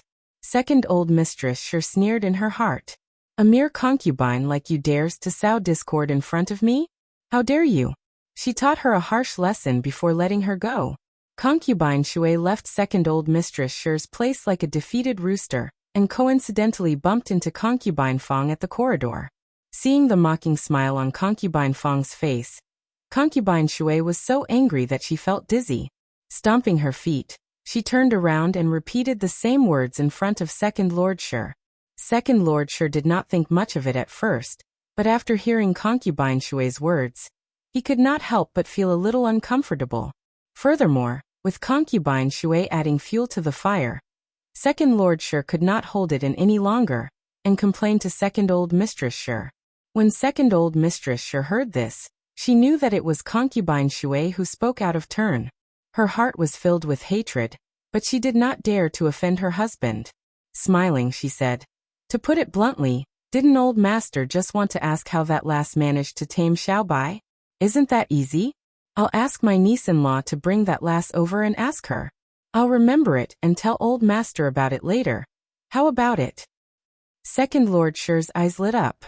Not bad. Since it was inconvenient for him to talk to his nephew's concubine, wouldn't it be the same if he asked a woman? Then it's settled? Second old mistress Sher saw that her husband was moved, and immediately said happily, "You won't be able to remember it with that memory of yours. Invite her over and have roe, or serve her." Second Lord Sher glanced at her and said, "Roe or was Second Lord Sher's new favorite bedwarmer?" "Yes, old master." Second old mistress Sher agreed unhappily. She hated concubine Shui to the core, and found an excuse to punish her after the incident. Second old mistress Sher knew how obsessed her husband was with his fishes and birds. She did not dare to delay, and sent one of her trusted servants to invite Sangwon for a gathering in less than 2 days. She also hinted at the purpose of inviting her over.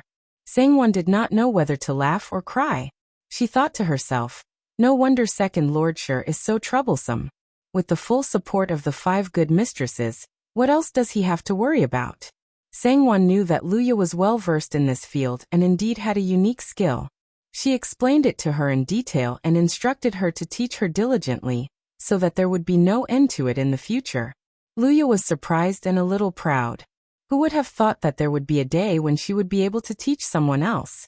She nodded her head repeatedly in agreement. The front yard of Dongha Hall's living quarters was exceptionally spacious. There were walkways on both sides of the yard and a limestone road in the middle that led straight into the hall. On both sides of the road, along the steps, there were 4 large vats that were half the height of a person placed at an equal distance. The vats contained the famous goldfish that Second Lord Sher had carefully nurtured for decades. Every one of the vats was different and had a variety of colors and shapes, dazzling anyone who looked at them. Sangwon did not know what they were called. Sangwon knew about Second Lord Sher's temperament from Mama Lee. This master did not say that he would put the goldfish in the backyard, but insisted on putting them in the front yard. His purpose was to let the relatives, guests, and servants who came and went to see them, and then praise them with good. However, these goldfish were delicate and could not be frightened. Therefore, when they walked past, their footsteps had to be light, and they could not speak loudly. Otherwise, the old master would not be happy. After the guests left, he would often say in disgust, "Crude. Vulgar." Trees were planted on both sides of the walkways. Of course, there were all kinds of large and small bird cages hanging on the trees. The birds that jumped up and down and chirped in the bird cages were Second Lord Sher's birds. There were thrushes, myna, orioles, parrots, and phoenixes.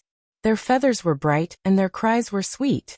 One could imagine how pleasant the scene of the birds chirping together would be when the first ray of sunlight shone through the branches. Sangwon and Luya walked along the middle path, and followed behind the servant who was leading the way. The pair of master and servant kept their heads down, and did not even take a second look at the beautiful goldfish and delicate birds that passed by them, let alone ask about them or exclaim in admiration. Sangwon did not want to show any interest in becoming Second Lord Sher's confidant. It would be best if she did not come to this place in the future.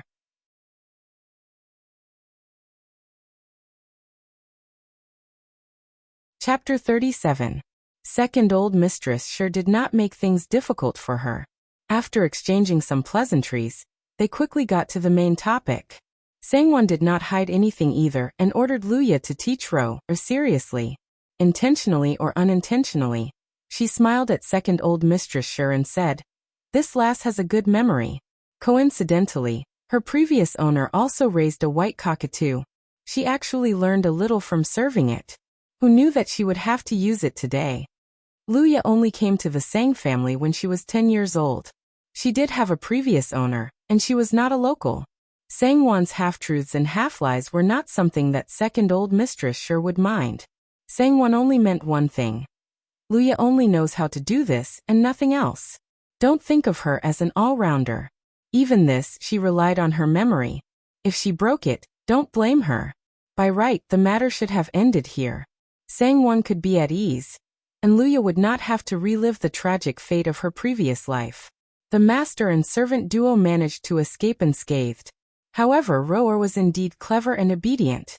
She also had some talent. After being taught by Luya, she actually managed to tame the arrogant and troublesome little white. Second Lord Sher was overjoyed and doted on Ro even more. By right, this shouldn't have affected Luya, but wasn't there a saying that an enemy's enemy is a friend? Similarly, an enemy's friend is an enemy. Once Ro was doted on. She overshadowed the other Tongfang maidservant, Qiuju, who was originally on par with her. Qiuju was originally concubine Fang's personal maidservant. The two of them coaxed Second Lord Sher well. When the master was doted on, the maidservant's pride would naturally rise as well.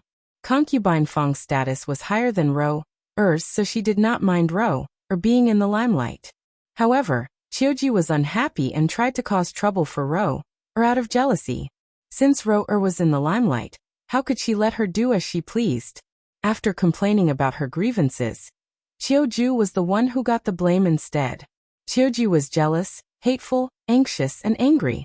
She didn't dare to cross the Second Lord Sher's bottom line and provoke Ro. She could only stab Ro in bed at night when she slept. Then, she transferred her anger to Luya. Today, she found an excuse to teach Luya a lesson, and gave her 2 slaps. Luya remembered eldest young mistress's teachings. Moreover, she was fearful of the Second Lord Sher for no reason, so she didn't dare to fight back against his Tongfang. She covered her face and returned to Ning Garden in tears. Everyone was startled and asked for the reason. When they found out, they all knew in their hearts how they had attracted resentment. For a moment, they didn't know what to say. Sangwon was shocked and angry. She was so angry that her body trembled slightly. Ro was the Second Lord Sher's Tongfang, while Luya was the Sher family's eldest young mistress's maidservant. Although it wasn't publicly stated, she was already the Sher family's eldest young master's Tongfang. In terms of status, she wasn't inferior to Ro. Sangwon knew that her eldest young mistress's personality was rumored to be too gentle. That was why she asked someone to use Luya as a shield to test her intentions and slap her in the face. Qiuju was insensible, but her mistress, Fang Yingyang, was a shrewd person. Among the 3 of them, she was the only one who didn't have a son. Her appearance wasn't the most outstanding, but she was the most doted on. Even her daughter, 5th Missy, was the Second Lord Sher's most beloved child. After her, the Second Lord Sher had many Tongfang maidservants, but he never had a concubine. It could be seen that she was a person with a clear mind. Qiuju hitting Luya must have something to do with her adding fuel to the fire behind the scenes. Sangwon was indignant. Who did she offend? Concubine Fang's display of strength was too unreasonable. But on second thought, she understood. Concubine Fang was killing the chicken to warn the monkeys. She was warning the other maidservants in the household not to have any ideas about Second Old Master. They were delusional to think that servants could become masters. Otherwise, look at Luya. She was about to marry into the family as a concubine, but in the end, not only did her efforts go to waste, she even suffered a lesson from her maidservant. Sangwon made up her mind and reached out to hold Luya's hand, forcing her to sit beside her. She smiled and ordered someone to fetch water for her to wash her face. She also ordered someone to bring some ointment to reduce the swelling. At the same time, she personally lifted a handkerchief to wipe Luya's tears. She smiled gently and consoled. "All right, don't cry. Next time, do things properly and don't let others find fault with you." As Sangwon spoke, she secretly pinched Luya's wrist. Out of the corner of her eye, she discreetly glanced at Mama Li. Luya and her tacit understanding had been rehearsed countless times. When she heard this, the rims of her eyes turned red and she spoke with grievance. "Young mistress, please understand. This servant doesn't dare to disobey the rules of the household. I'm only afraid of embarrassing young master and young mistress. But they just have to make things up out of nothing, make far-fetched conclusions, and pick bones in an egg. What can this servant do?" As she spoke, she recounted the entire incident in detail. In the end, she only cried because she felt wronged. After listening for a while, Sangwon sighed softly and said softly, "If that's the case, then you're indeed wronged. But Qiuju is still a member of Second Old Master's household. Young Master has always respected his elders. For Second Old Master's sake, let's forget about this matter. Don't take it to heart. In the future, when you see her, Just stay far away from her. Otherwise, if things get out of hand one day, it will make things difficult for young master. Yes, this servant doesn't dare to cause trouble for young master and young mistress. This servant will just avoid her in the future. Luya said aggrievedly. On the side, Mama Lee was furious when she heard this. Luya was just a servant girl. It didn't matter if she was wronged a little, but she absolutely couldn't make things difficult for young master. Who does that Chiuju think she is? In the end, she's just a servant who can be easily sold. She dared to reach her hands into young master's household, and dared to teach young master's servant a lesson in public. Does she still have young master in her eyes? Previously, when Luya explained the matter calmly, it was clear that Chiuju was in the wrong. Mama Lee was even more furious. Why does she still have to hide from her? Young master respects his elders, but there's no reason for him to let a servant in his elder's household humiliate him. Young mistress, Mama Lee sneered and said. Even if Luya is really in the wrong, it's not up to a servant girl from the second household to take care of her. With young master and young mistress here, as well as the various management wives, even second madam can't reach out. Chiuju, that servant girl, is so bold. This matter can't be let go like this. Otherwise, it'll be terrible in the future. When Sangwon heard this, she naturally felt satisfied in her heart. However, she couldn't help but complain about her difficulties. She also advised Mama Lee, let it go this time. Let it go, let it go, let it go, let it go, let it go. Don't hurt the harmony, and so on. How could Mama Lee be willing to listen? Instead, she became angrier and angrier. She claimed that this matter couldn't be allowed to continue. She said, Young mistress, you're a new daughter-in-law. It's inconvenient for you to take care of this matter. Just leave it to old slave. We don't have to do anything. Old slave will take Luya to pay respects to second madam, and apologize to Miss Chiuju. After saying this, she didn't forget to instruct Luya. There's no need to wash your face or comb your hair. There's also no need to rush to apply the ointment. Let's go. We'll go now. Luya was eager to hear this. Without waiting for Sangwon to refuse, she immediately left with Mama Lee, accompanied by the two young maidservants. Sangwon couldn't persuade them. She could only sigh helplessly and let them be. Hong Yi and the others were still a little confused and didn't understand. Xingji, however, had a clear understanding of the situation. When she saw this, she couldn't help but inwardly sigh in admiration. Young mistress, what a good strategy. What a good strategy. For this matter, Mama Lee was the most suitable. Firstly, she was old and had a special status. If she put on airs, even second old mistress would have to give in to her. Secondly, she was famous in the household for being protective of her own people. She might not care about those who offended her, but if anyone offended young master Shi, she wouldn't even give face to the emperor. It was only right for her to stand up for him. Second old mistress and Chiuju could only admit that they were unlucky. They couldn't even think of young mistress. Where else could one find such a good master who had such a good heart, who also knew how to scheme, and who was willing to uphold justice for her servants? Xingji couldn't help but fall into deep thought. As a servant, wasn't the most important thing to choose the right mistress? Second old mistress sure was indeed in an awkward position. The second household's maidservant had reached out her hand to young master Shi of the first household. This matter could be said to be big or small, but the problem was that Mama Lee had already brought people to their doorstep aggressively. If they didn't resolve this matter openly, they had no choice. When second old mistress Shi saw Luya's red and swollen cheeks and tear-stained eyes, she was both embarrassed and angry. She couldn't wait to drag that brat Chiuju over and beat her to death. Concubine Feng was sick and was not present at the scene. However, she had someone bring the crying Chiuju, whose cheeks were also red and swollen from the slaps, over. The person who came over repeatedly apologized to second old mistress Shi and Luya.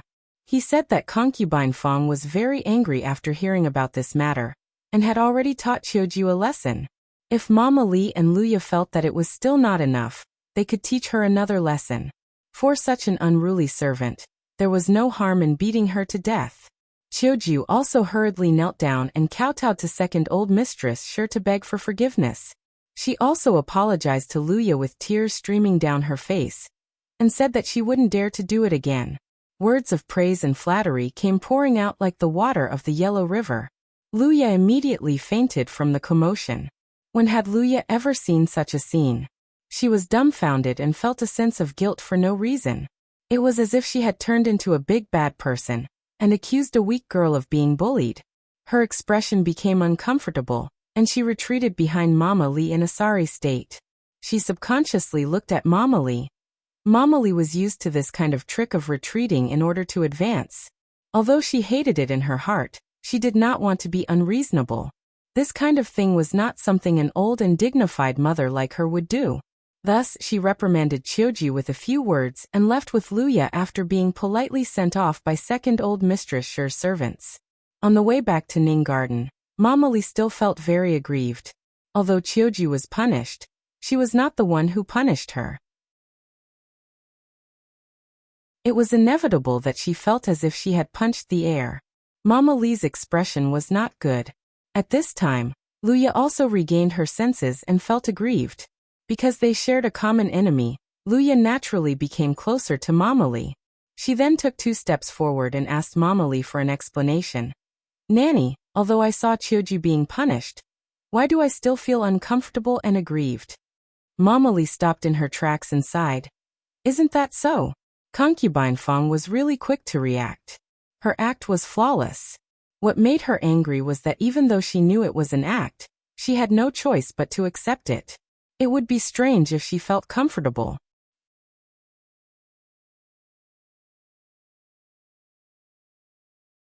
Chapter 38. Acting. Luya widened her eyes in shock. Mama Lee also widened her eyes in shock. She didn't know what to say. You actually didn't see through it. Luya's widened eyes were full of shock. She clearly told Mama Lee, yes, I didn't see through it, and I didn't think of it. Mama Lee rolled her eyes. Speechless. Luya lowered her eyes in embarrassment. Ashamed. You.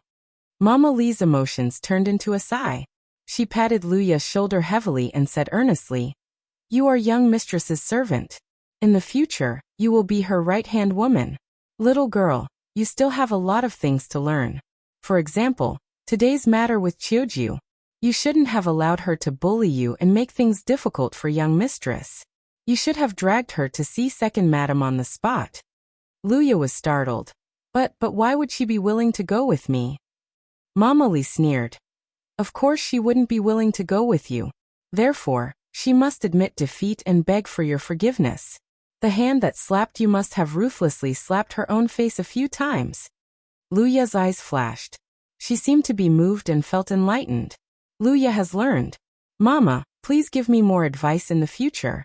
Mama, please teach me. Luya's face was solemn. She took 2 steps back and respectfully bowed to Mama Lee. Forget it, forget it. Don't be so courteous. This old woman doesn't like this. Mama Lee said in a very experienced manner. There is nothing to teach. It depends on your own understanding. When you reach my age safely, you will understand everything. Luya was horrified and could not help but sneak a peek at Nanny Lee's wrinkled face that resembled a 1,000-petal chrysanthemum. She secretly shuddered and swore in her heart that she would never only understand when she reached Nanny Lee's age. Mama, please teach this servant. Luya persevered. Mama Lee frowned and glared at her. Luya knew that Mama Lee was as warm as spring to her own people. Even if she occasionally felt cold, it didn't hurt or itch. She smiled and wasn't afraid of Mama Lee's expression. Her mind suddenly had an idea and she couldn't help but blurt out. Mama, if you don't mind, this servant will be your goddaughter. In the future, I will be filial to you like you are my mother. What? Mama Lee's body trembled, and she uncontrollably raised her voice. Her expression also changed greatly. The word mother was like a hammer that heavily pounded on her heart. Her heart that was deeply wrapped in pain suddenly cracked open. Mama Lee's mind was roaring. Her eyes were hot and tears almost flowed out.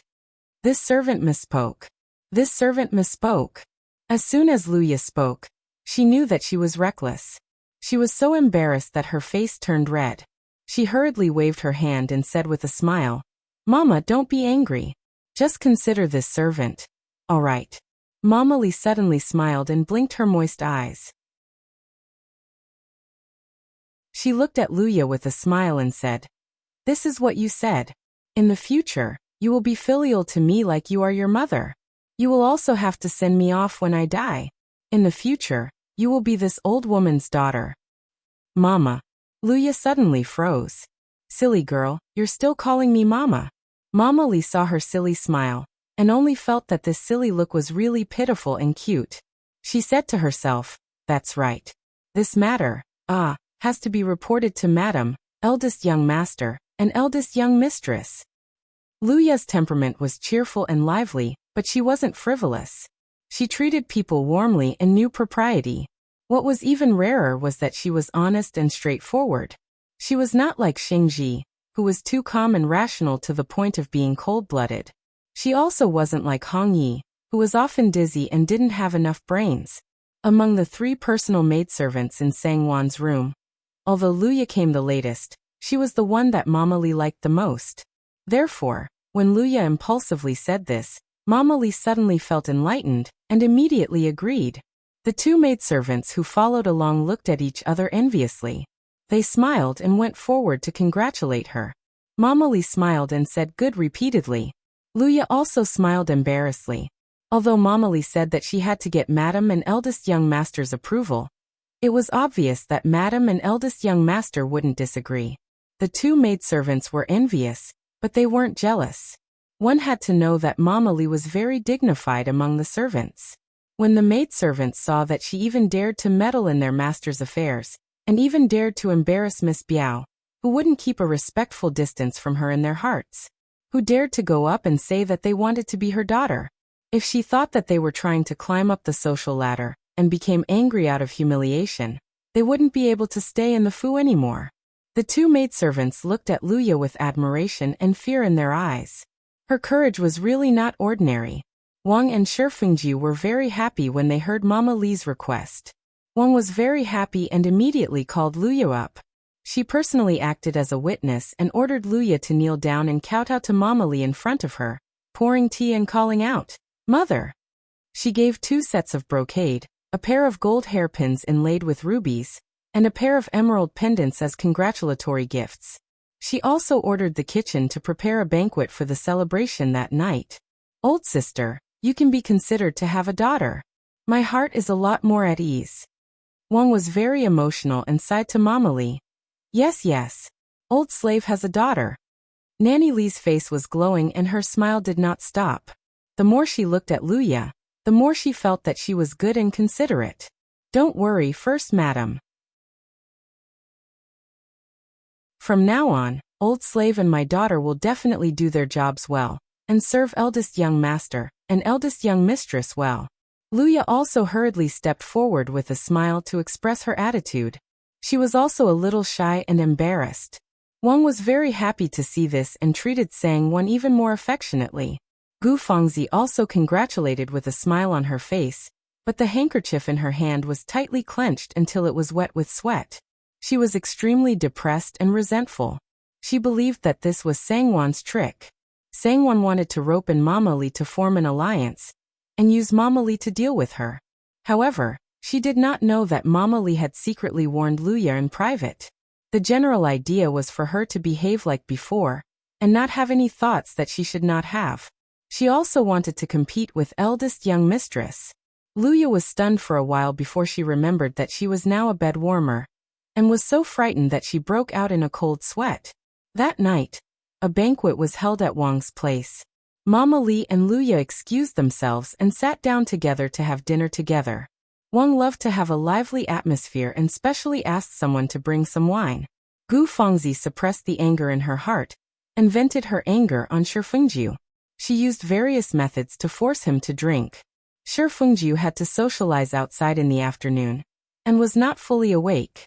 As a result, he was the only one who was drunk during the meal. "Old sister, Fengju is happy for you," Wang said with a smile.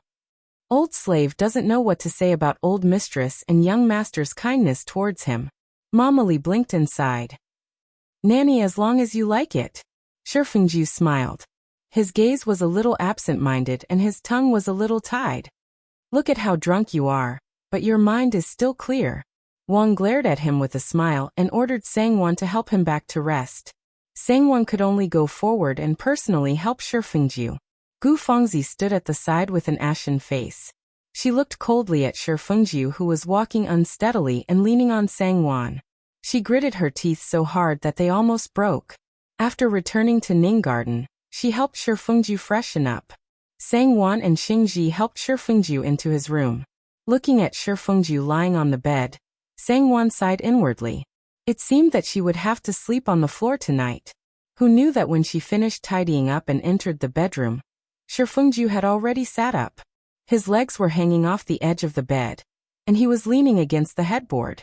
When he saw her enter, he smiled at her. "Why did you get up when you're drunk? You gave me a fright." Sangwon smiled and patted her chest. When she suddenly raised her head and saw someone staring at her with a smile, it was really quite scary. Shifengju smiled and said, "I'm not drunk. I'm sober." Haha, I didn't expect that the wet nurse would be so fated to be with Luya. I haven't seen her smile so happily in a long time. After saying that, he looked straight at Sangwon and said, "Thank you, Wanyang." Sangwon giggled. She went forward and said, "You still say you're not drunk? Listen to yourself. You've got a big tongue. All right, don't say any more. Go to sleep." In front of a drunkard, Sangwon was much more relaxed and casual. She didn't have as many scruples as she usually did. After saying that, she helped Shifengju lie down. Who knew that when Shifengju was about to get up, he was a half-drunk person. His movements were a little heavy. When they bumped into each other, he couldn't help but push Sangwon down on the bed. His whole body pressed down heavily on her. Sangwon was so shocked that she almost cried out. When she felt the weight on her body, a strange feeling spread throughout her body. It was as if all her strength had been sucked out of her body. She couldn't move at all. When she looked up, she saw a pair of deep, black eyes staring straight at her. Those deep eyes were misty, absent-minded, and also had something she didn't understand. Through the thin clothes, his breath gradually seeped out and wrapped around her. When he breathed, it also carried his scent. Her face was hot and cold. That was his breath. Sangwon suddenly felt dizzy. Her face was red and her heart was beating so fast that she almost suffocated. She just stared blankly at Shifengju. Shifengju only felt that the touch was warm and fragrant. Subconsciously, he liked it very much and couldn't bear to let go. He also stared at her in a daze. Under the soft light, the woman in front of him had bright red cheeks. Her thin face was angry. She was biting her lips shyly and aggrievedly. Her pair of watery eyes were crystal clear. It made people feel infinite affection for her. Moving down, he saw her slender and beautiful neck, her exquisite collarbone, and her snow-white skin that was as delicate as cream. Shifengju's heart skipped a beat, and he subconsciously raised his hand to gently caress her cheek. "What are you doing? Get up." Sangwon suddenly woke up. Her expression changed, and she glared at him with anger, shame, and hatred. Perhaps because her gaze was too sharp and the change in her expression was too big, Shifengju suddenly woke up. He saw that he had pressed his nominal wife under his body like a beast. He even wanted to touch her face and molest her. In fact, he refused to admit that he wanted to kiss her.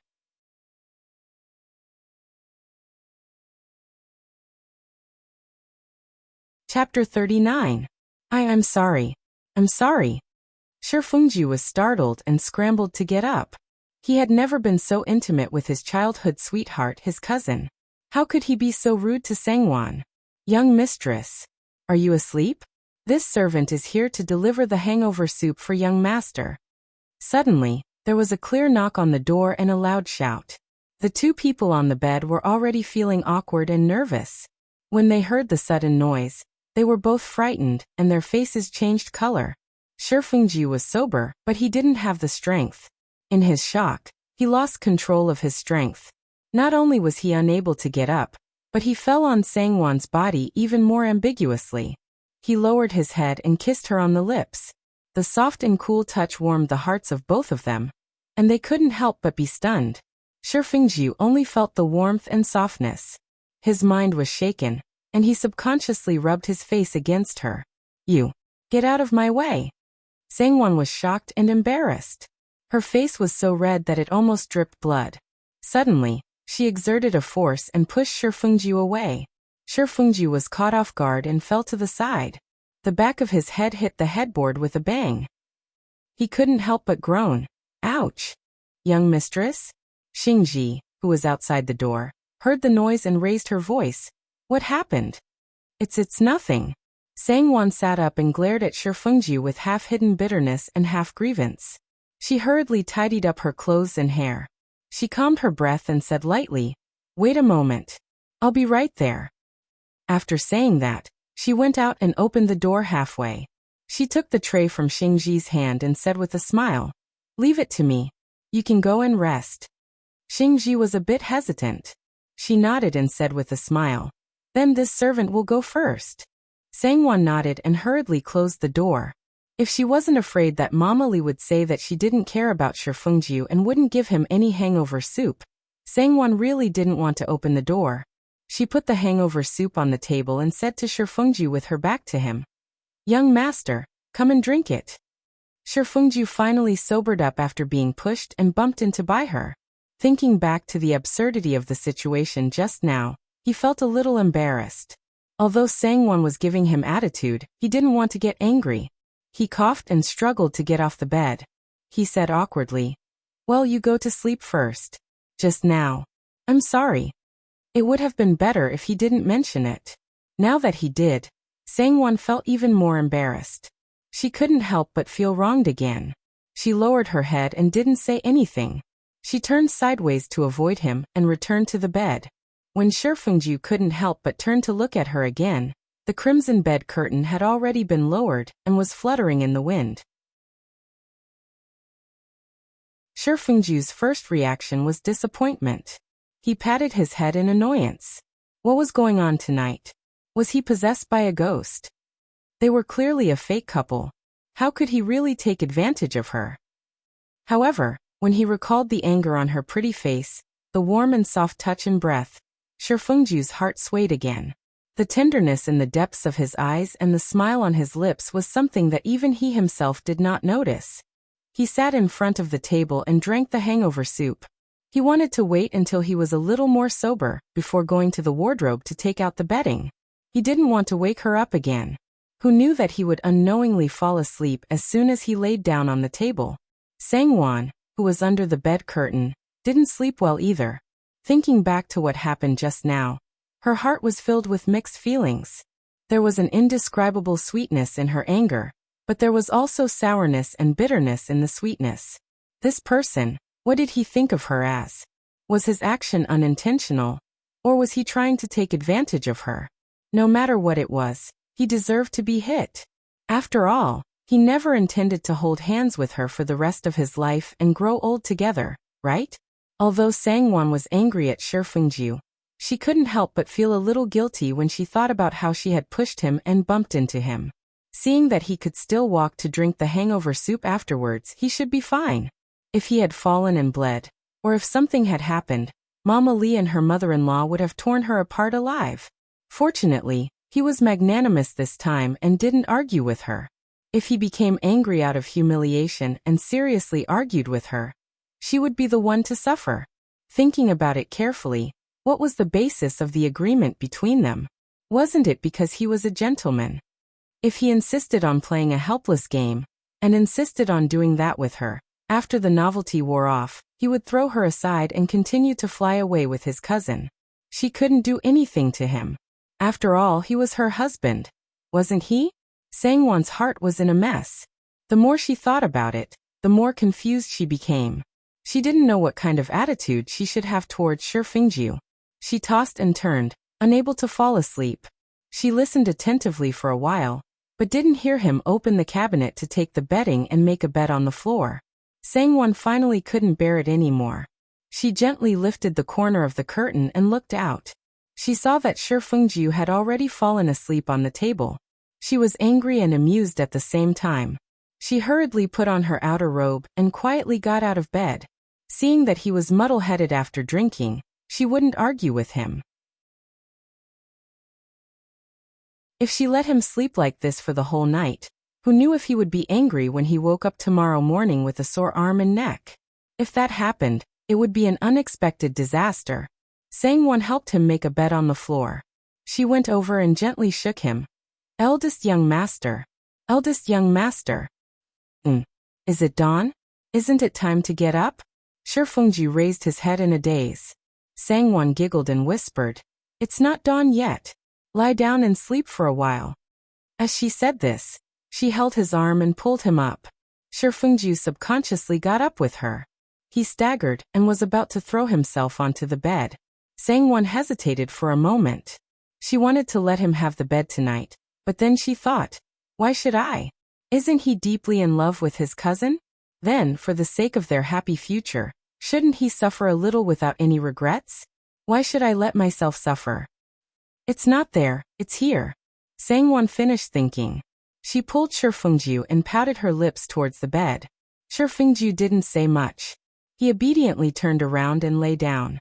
Sangwon covered him with the quilt.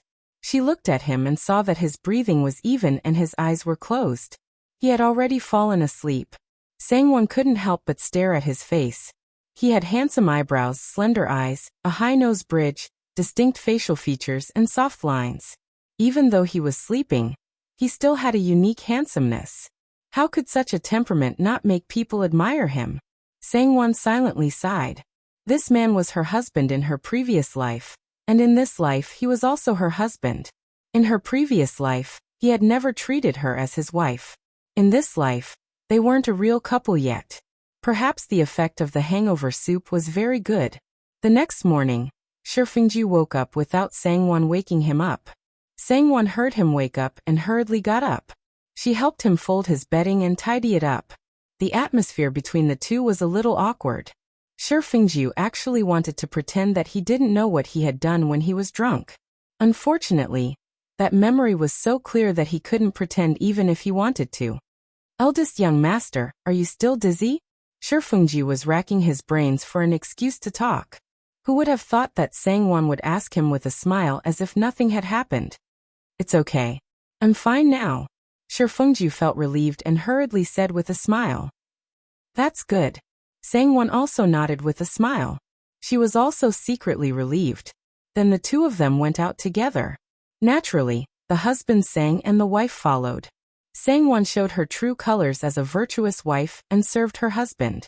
Although the two of them tried their best to act as usual, that subtle and indescribable factor circulated uncontrollably in the air. The maids also felt it and served them more carefully than usual. After breakfast, Shifengju went out to handle some matters. Gu Fengzi brought Lan Xiang to the door with a smile. Sangwon invited her in with a smile, and ordered the servants to serve her tea. After exchanging a few pleasantries, Gu Fengzi signaled Lan Xiang to open a palm-sized brocade box and offer it. Inside it was a pair of carved golden bracelets. She smiled at Sangwon and said, "This is a small gift for Luya as a congratulatory gift. It's not worth much. Cousin-in-law and Miss Luya, please don't laugh at it. I thank my cousin on behalf of Luya. I've made my cousin spend a lot of money." Sangwon smiled and signaled Luya to accept it. Then, she ordered Luya to kneel and thank Gu Fengzi. Luya obeyed and bowed, thanking Miss Gu. Gu Fengzi hurriedly leaned over and held her hand. She smiled and said, "Don't be so polite. I'll be embarrassed if you continue like this. You're now Mama Li's adopted daughter and cousin's Tongfang. It's fine if you don't bow. Congratulations. In the future, it's your good fortune to have Mama Li to make decisions for you." Look at what Miss Gu is saying. When Luya heard the words Tongfang, she felt guilty for no reason and subconsciously lowered her eyes. When Gu Fengzi saw this, she thought that she had hit the nail on the head. She secretly sneered. Her eyes moved slightly and quietly slid past Sangwon. She said to Luya with a smile, "Oh, what's there to be embarrassed about? I'm telling the truth. Eldest cousin has always respected Mama Li. You're favored by the elderly, so eldest cousin and cousin-in-law will naturally treat you better. If this isn't good fortune, then what is? Cousin-in-law, don't you think so?" Luya was still ignorant and smiled guiltily. Sangwon, however, understood the meaning behind Gu Fengzi's words. It was nothing more than trying to sow discord between her and Luya. Sangwon secretly sighed. She had a petty heart and thought that everyone in the world was like her. It could be seen that she was also a muddle-headed person. She didn't think about it. Even if Luya was really Shi Fengju's Tongfang, she was still her own maidservant. Compared to other maidservants, she was naturally closer to her. How could she be jealous of her because of this? Taking a step back, if she, Sangwon, was defeated, would Luya be able to become the official wife? You're right. Sangwon pretended not to understand and nodded with a smile. Gu Fengzi thought, keep pretending, keep pretending. Let's see if Mama Li will side with Luya or you. Sooner or later, this lass will ruthlessly stab you with a knife. Only then will you know how powerful she is. Cousin-in-law is indeed a sensible person. Gu Fengzi raised her eyebrows and smiled faintly. After chatting for a while, she got up and left. All the maidservants who were waiting on them suddenly understood. No wonder the atmosphere between the eldest young master and the eldest young mistress was a bit strange in the morning. It seemed that the eldest young mistress was jealous last night and was at odds with the eldest young master. Luya didn't feel that she was a suspect at all. She even excitedly said to Sangwon, "Eldest young mistress, this servant wants to set up a table and invite mother and the sisters in the courtyard to eat a meal. Can you give this servant half a day off so that this servant can make the arrangements?" When everyone heard this, they couldn't help but look sympathetically at Luya. They thought, eldest young mistress is feeling uncomfortable because of this, and you're still happily mentioning this matter. I really don't know what Mama Li sees in you. However, they didn't know that this was exactly what Mama Li saw in her. She was considerate when she should be considerate. When she shouldn't be, she was as slow as a block of wood.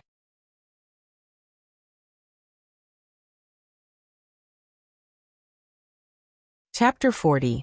Sangwon glanced at Mama Li, who was standing to the side with a faint smile on her face.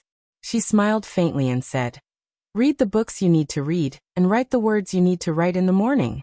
You can go now. Why don't Mama also rest for a day today? How can one table be enough? I think we should set up 2 large tables in the side hall of the west wing. Don't just invite the people from our courtyard, invite the people you know in the Fu as well. I'm afraid Mama has quite a few old sisters. You can order the dishes yourselves. According to the standard of 5 taels per table, have the kitchen pick the best ingredients to make them. Also buy 2 bottles of good wine. The money can be paid from my account." Once Sangwon said this, Mama Li and Luya both became happy. Luya and Sangwon didn't know how to be polite.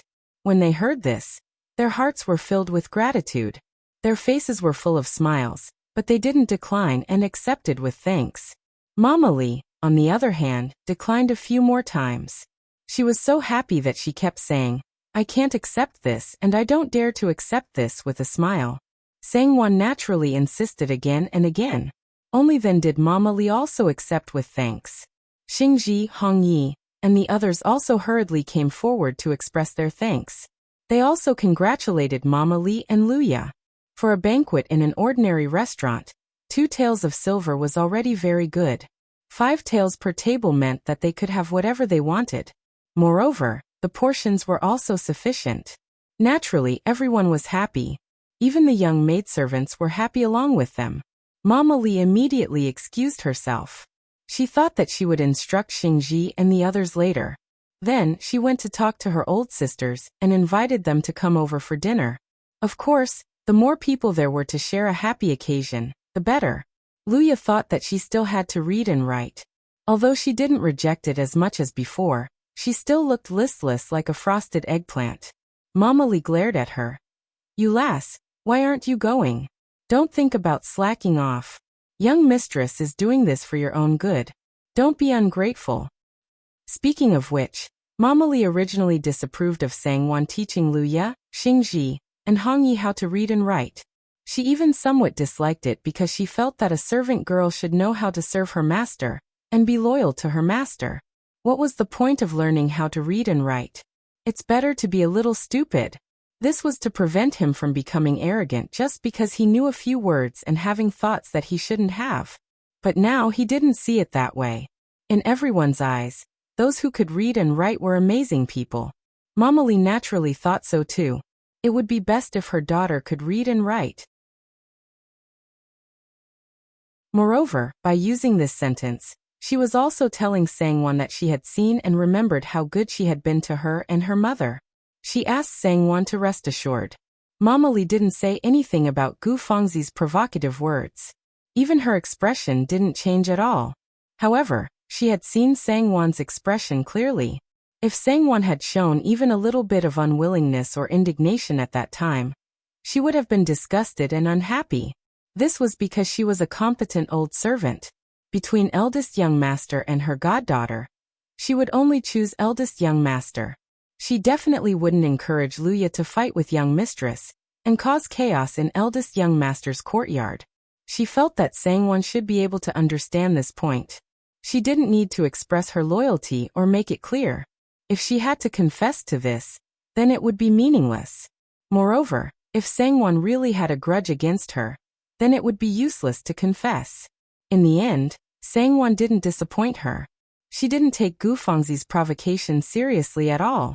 Instead, she took the initiative to fork out money to set up a banquet for the mother and daughter. Mama Lee felt even more gratified in her heart. When Shi Fengju came back at night, he saw that the room was quiet. There were only 2 maidservants outside the room. Sangwon was nestled on the couch in the inner room, reading a book. He couldn't help but be surprised. After hearing Sangwon's words, he understood why. He smiled and said, "I was originally thinking about this matter, but I forgot about it. It's good that you remembered. It's just that 2 tables seems a little too little." Sangwon helped him take off his outer robe and change his clothes. She ordered a maidservant to bring hot water and said angrily, 10 taels is enough to set up 3 or 4 tables of good food. Don't worry, Mama will take care of it. Although Mama Lee was respectable, she was still a servant. Setting up 2 tables was just enough. If she set up more, it would be overstepping her boundaries. It didn't matter what she did secretly, but she had to cover it up on the surface. Shi Fengju immediately understood and smiled. "You've thought about it thoroughly. Are you hungry? The food has just been delivered. It's still warm. Do you want to serve it now?" Sangwon glanced at him. "There's no rush." Shi Fengju's face suddenly revealed a strange blush. He raised his hand to cover his mouth and coughed. He smiled embarrassedly and took out a small flat white jade box from his chest. He handed it to her. "I just happened to pass by Minghua Tang today and bought it for you. See if you like it." Sangwon was startled. She didn't want to accept it, but seeing his nervous face, her heart softened. Since it was a gift for her, it would be a waste not to accept it. Sangwon smiled and took it. Her fingers gently stroked the pure white jade box. She tilted her head and said with a smile that wasn't a smile, "It was on the way." Shi Fengju rubbed his hands and smiled awkwardly. He hurriedly said, "It was on purpose, on purpose. The shopkeeper said it's the latest cosmetics. What do you think?" Minghua Tang's things are naturally good. Sangwon gently opened the lid. A faint orchid fragrance lingered on the tip of her nose. It was elegant and lingering. The cosmetics in the box were white like frost and snow. It was smooth and delicate. She used her fingertips to gently pick up a small piece the size of a mung bean. She rubbed it in her palm and saw that her skin had become much more moist and glossy. She smiled and said, "It's really good stuff. Thank you very much." However, she saw that Shi Fengju was staring at her hand in a daze. Sangwon's face heated up. She put down her hand and coughed. Shi Fengju let out an ah, as if he woke up from a dream. He rubbed his chin and said with a smile, As long as you like it. Let's eat, let's eat." That pair of slender hands and creamy white skin made him subconsciously think of her similarly creamy white jade neck and collarbone that had entered his eyes last night. He was stunned for a moment. Sangwon was also a little embarrassed by his stare. However, she was the guest and was much more rational than him. She smiled and put away the jade box. She then ordered the servant to bring the food over. She suddenly asked him, "Why did you suddenly think of giving me something?" Shi Fengju blurted out, "I was rude last night. Didn't I apologize to you? It would have been better if you hadn't asked." Sangwon's face turned red and she turned her face away. I'll go set the table. Shi Fengju watched her escape to the dining room. He was startled. He shook his head and chuckled. He sorted out his emotions and slowly walked to the dining room. For some reason, he felt exceptionally happy. In the blink of an eye, it was almost the Dragon Boat Festival. Wang suddenly called Sangwon over. Sangwon's heart tightened. She hurriedly fixed her makeup and brought Mama Li and Luya over. In her mind, she subconsciously thought of the chaos caused by her brother and sister-in-law in her previous life. Sangwon's heart, which had been calm for a long time, suddenly became tense again. She hoped that everything would be different. Gu Fengzi was in charge of the preparations for the holidays and the gifts for visiting relatives. Sangwon didn't ask and Wang didn't say anything. Wang only asked someone to bring her a gift list for her maternal family. She asked her to look over it and see if it was appropriate. According to Qingzhou's customs, on the first festival after a woman's marriage, her maternal family would visit her as a guest. The husband's family would also need to prepare gifts according to the customs. Sangwon looked at the list. 2 jars of realgar wine, 2 jars of calamus wine, 4 boxes of rice dumplings, 2 large carps, a pair of live chickens, a pair of live ducks and geese, 10 jin of 5-flour meat, 2 jars of tea leaves, a pair of treasured vases, 2 pairs of purses, 2 boxes of brocade, and a golden necklace for the children. According to Qingzhou's customs, these were all that was needed. The Sang family should have prepared more or less the same. However, at the end of the list, there was an additional item of silver. 2 envelopes of 100 taels each. Sangwon's expression changed slightly, and she stared at the list without saying a word. Wang didn't notice it at first, but when she saw her expression, she smiled and said, "Oh right, your brother and sister-in-law don't have it easy. Their family's conditions aren't too good, so I specially asked someone to add another 200 taels of silver. If you feel that it's not enough, you can add more." Wang said it casually as if it wasn't a big deal. Sangwon tried hard to control her expression. At this moment, Sangwon could already conclude that this was definitely not Wang's idea. She must have heard something from Gu Fengzi before adding it. In Wang's eyes, this was out of good intentions, but according to customs, it was clearly an insult. The more extravagant the gifts, the more important the bride's family was. However, this time it was different. Sangwon was very clear about her brother and sister-in-law's temperament. If her brother saw it, he would only feel guilty and upset, but her sister-in-law would definitely be furious. She would think that the Shi family was looking down on them, and wanted to use this opportunity to ridicule the Sang family. Sangwon was about to speak when she heard Gu Fengzi say with a smile, "Cousin Sangwon, there's no need to be embarrassed. We're all family, so there's no need to stand on ceremony.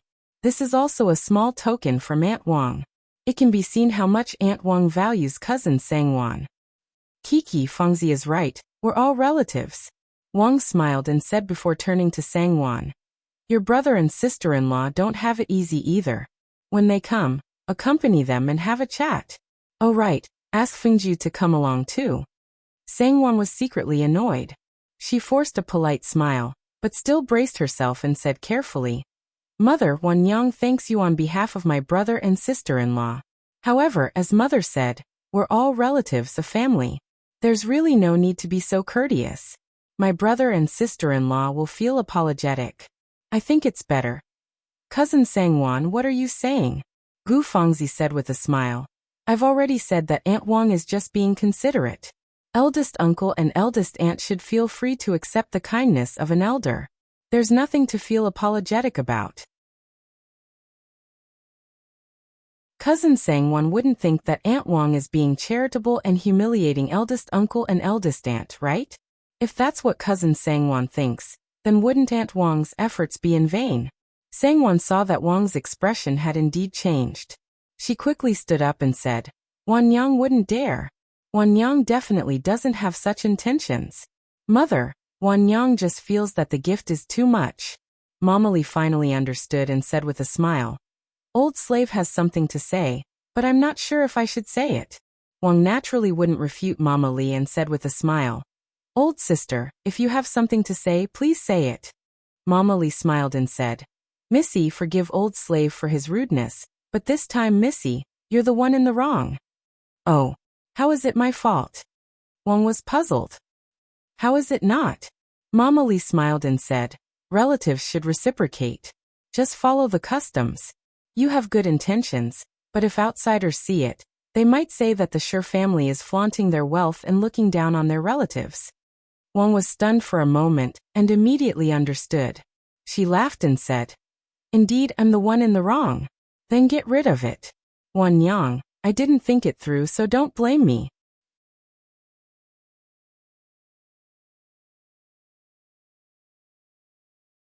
Chapter 41. Mother, your kind intentions, Wan Yang understands. How can I blame you? Sang Wan secretly heaved a sigh of relief. Gu Fengzi secretly rolled her eyes at Mama Li and quickly smiled. Speaking of which, I should be slapped. This was all a random idea I came up with. But thinking about it, it's not like Big Uncle and Big Aunt are here to ask for money, so how can they do this? I've done something bad with good intentions. Cousin-in-law, Fengzi apologizes to you. Please don't blame Aunt Wang. Sang Wan clenched her fists tightly and secretly took 2 deep breaths before she could maintain a calm smile on her face and chat leisurely with him. When Wang Shi saw that she didn't seem to be thinking too much, she smiled and felt relieved. Yes, after the Dragon Boat Festival, Fengju will be taking a ship to the capital. Help him prepare his luggage for the next few days. Being outside is not the same as being at home. Everything must be well prepared. Wang added, not sure if it was because she was happy to do so or because she wanted to anger Gu Fengzi, but when Sang Wan heard Wang's instructions, she felt a sense of joy in her heart. She stood up and smiled sweetly at Wang. Mother, don't worry, Wan Yang will do it personally and help young master pack his luggage properly. I won't let him have any worries at home. Yes, Missy, don't worry. Young mistress is very considerate and thoughtful. She takes good care of young master's basic necessities. With her helping to pack, I'm sure nothing will go wrong. Mama Li smiled from the side. Her heart was filled with joy.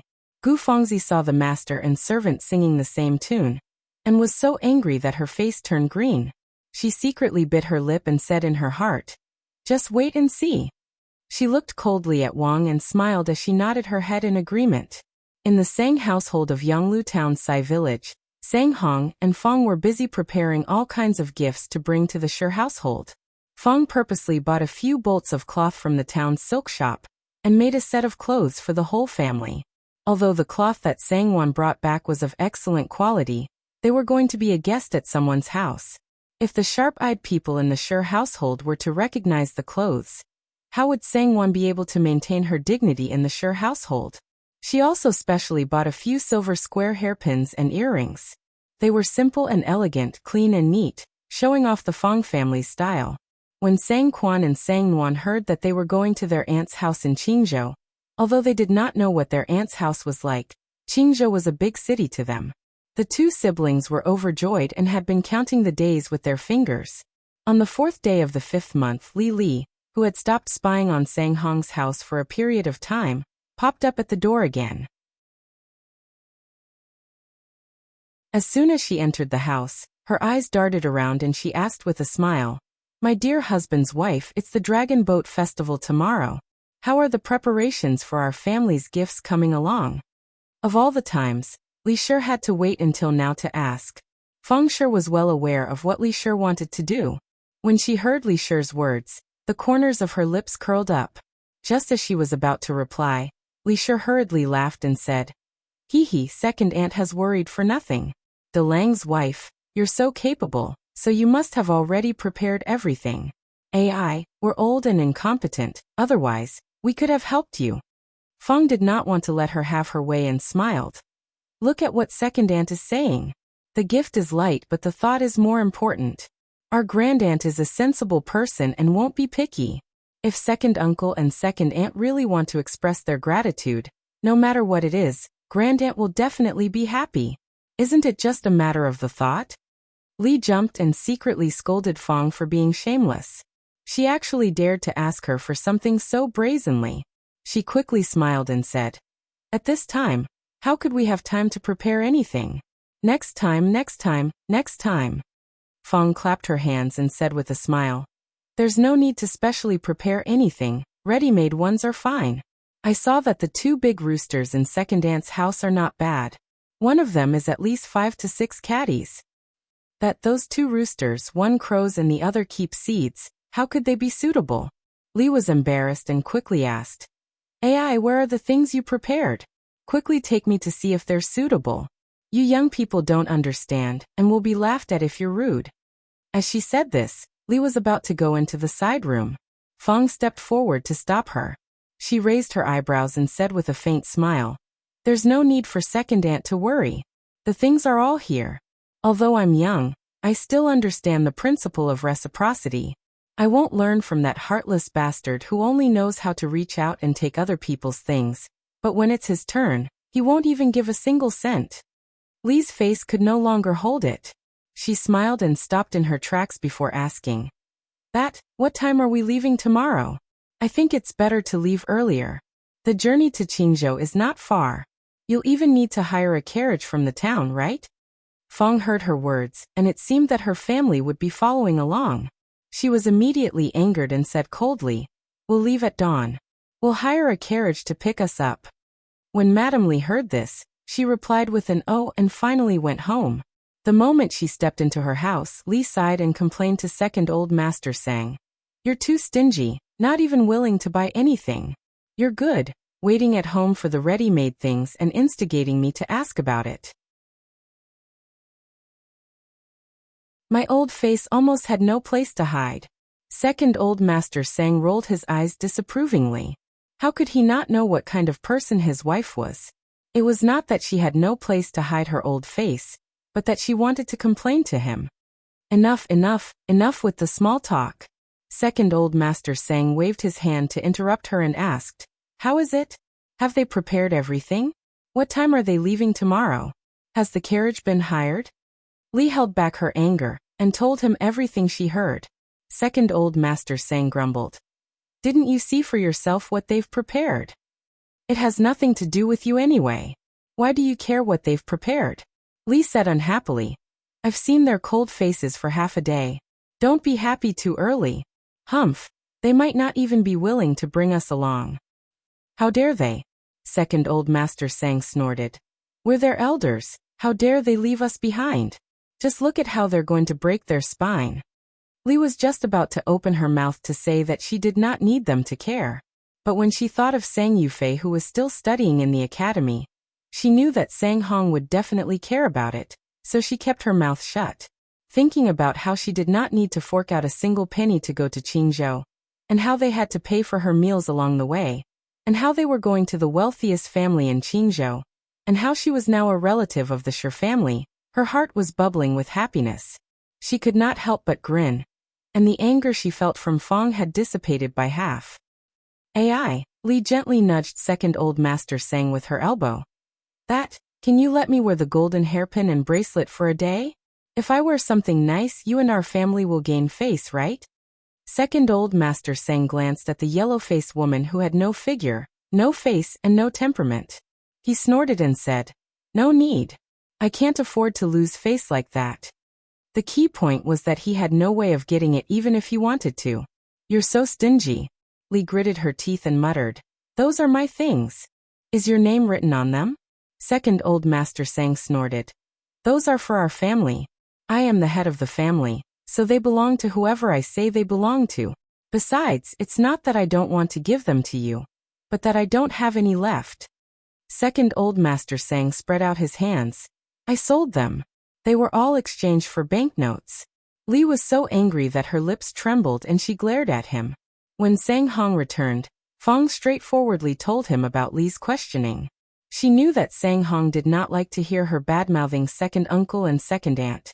So she did not beat around the bush and said, "What do we do tomorrow? I don't approve of second uncle and second aunt's family going with us." Seeing Sang Hong's hesitation, Fong continued, "Listen to me first. Second uncle and second aunt cannot go. Although I hate them for being petty, I won't stop them from going because of this. But don't glare at me. Honestly speaking, don't you know second uncle and second aunt's temperament? If something were to happen in the Shi household, How do you want Wan Yang to face others in the future? I'm sincerely thinking for you and for Wan Yang. Otherwise, as a married woman, you can do whatever you want. What do I have to be afraid of? I won't be disliked. Fang's eyes reddened as she said that. She did not know why, but her heart was touched and tears almost fell. Sang Hong gently held his wife's hand and said gently, I know your good intentions. I have never blamed you really. If she was really a mean and narrow-minded person, how could he allow her to stay in the Sang household? It's good that you can say that. Fang's heart warmed and her tone softened. She said worriedly, Tell me, what should we do about this? Sang Hong frowned slightly and pondered for a moment before getting up. I'll go talk to second uncle. I'll tell him that the carriage we hired is not big enough. Fang giggled and pulled him back. She stared at him and said, Do you believe that he will scold you for not hiring a bigger carriage since you knew that there would be so many people going? Sang Hong scratched his head in distress. Indeed, with second uncle's character, he would definitely say that. Then what should we do? Sang Hong spread out his hands. We can't sneak away. Otherwise, second uncle and second aunt would spread more unpleasant words in the village. Fang was angry and amused at the same time. As she thought about it, she could not help but cover her mouth and giggle. Sang Hong could not help but laugh and said, Seems like you have an idea? Tell me, what should we do? Fang tilted her head and said with a smile that was not a smile. An idea? I do have one, but it's a bad one. It's up to you whether you want to listen or not. Sang Hong hurriedly asked, What is it? After hearing Fang's words, he frowned again. This. Fang got up and said, You can slowly think about it. Mother Sue and I will go wash the vegetables and cook. But I have to remind you, you have to think more about Wan Yang. Early the next morning, as Fang expected, second old master Sang and his wife, as well as Sang Yen, were already dressed neatly and waiting to set off. Of course, Sang Ro did not get a share. She could only bite her lips and look at them with envy. Her treatment was not as good as Mother Sue's. Mother Sue stayed at home to look after the house, and Fang gave her an extra 15 copper coins. Second uncle, second aunt, please get in the carriage. Sang Hong smiled. Fang reluctantly glanced at the new clothes they were wearing. They were all made from the cloth Sang Wan brought back. She did not say anything, but the corner of her mouth twitched in disdain. Lily was pleased with herself and her heart was bursting with joy. She deliberately pretended to be obedient and said with a fake smile, Io Ahiro, I think it's better if we don't go. Your wife's face doesn't look too good. Don't tell me she despises us. You're tuning in to the Earbook Haven YouTube channel. Don't forget to subscribe and join us on this journey to catch the most captivating stories.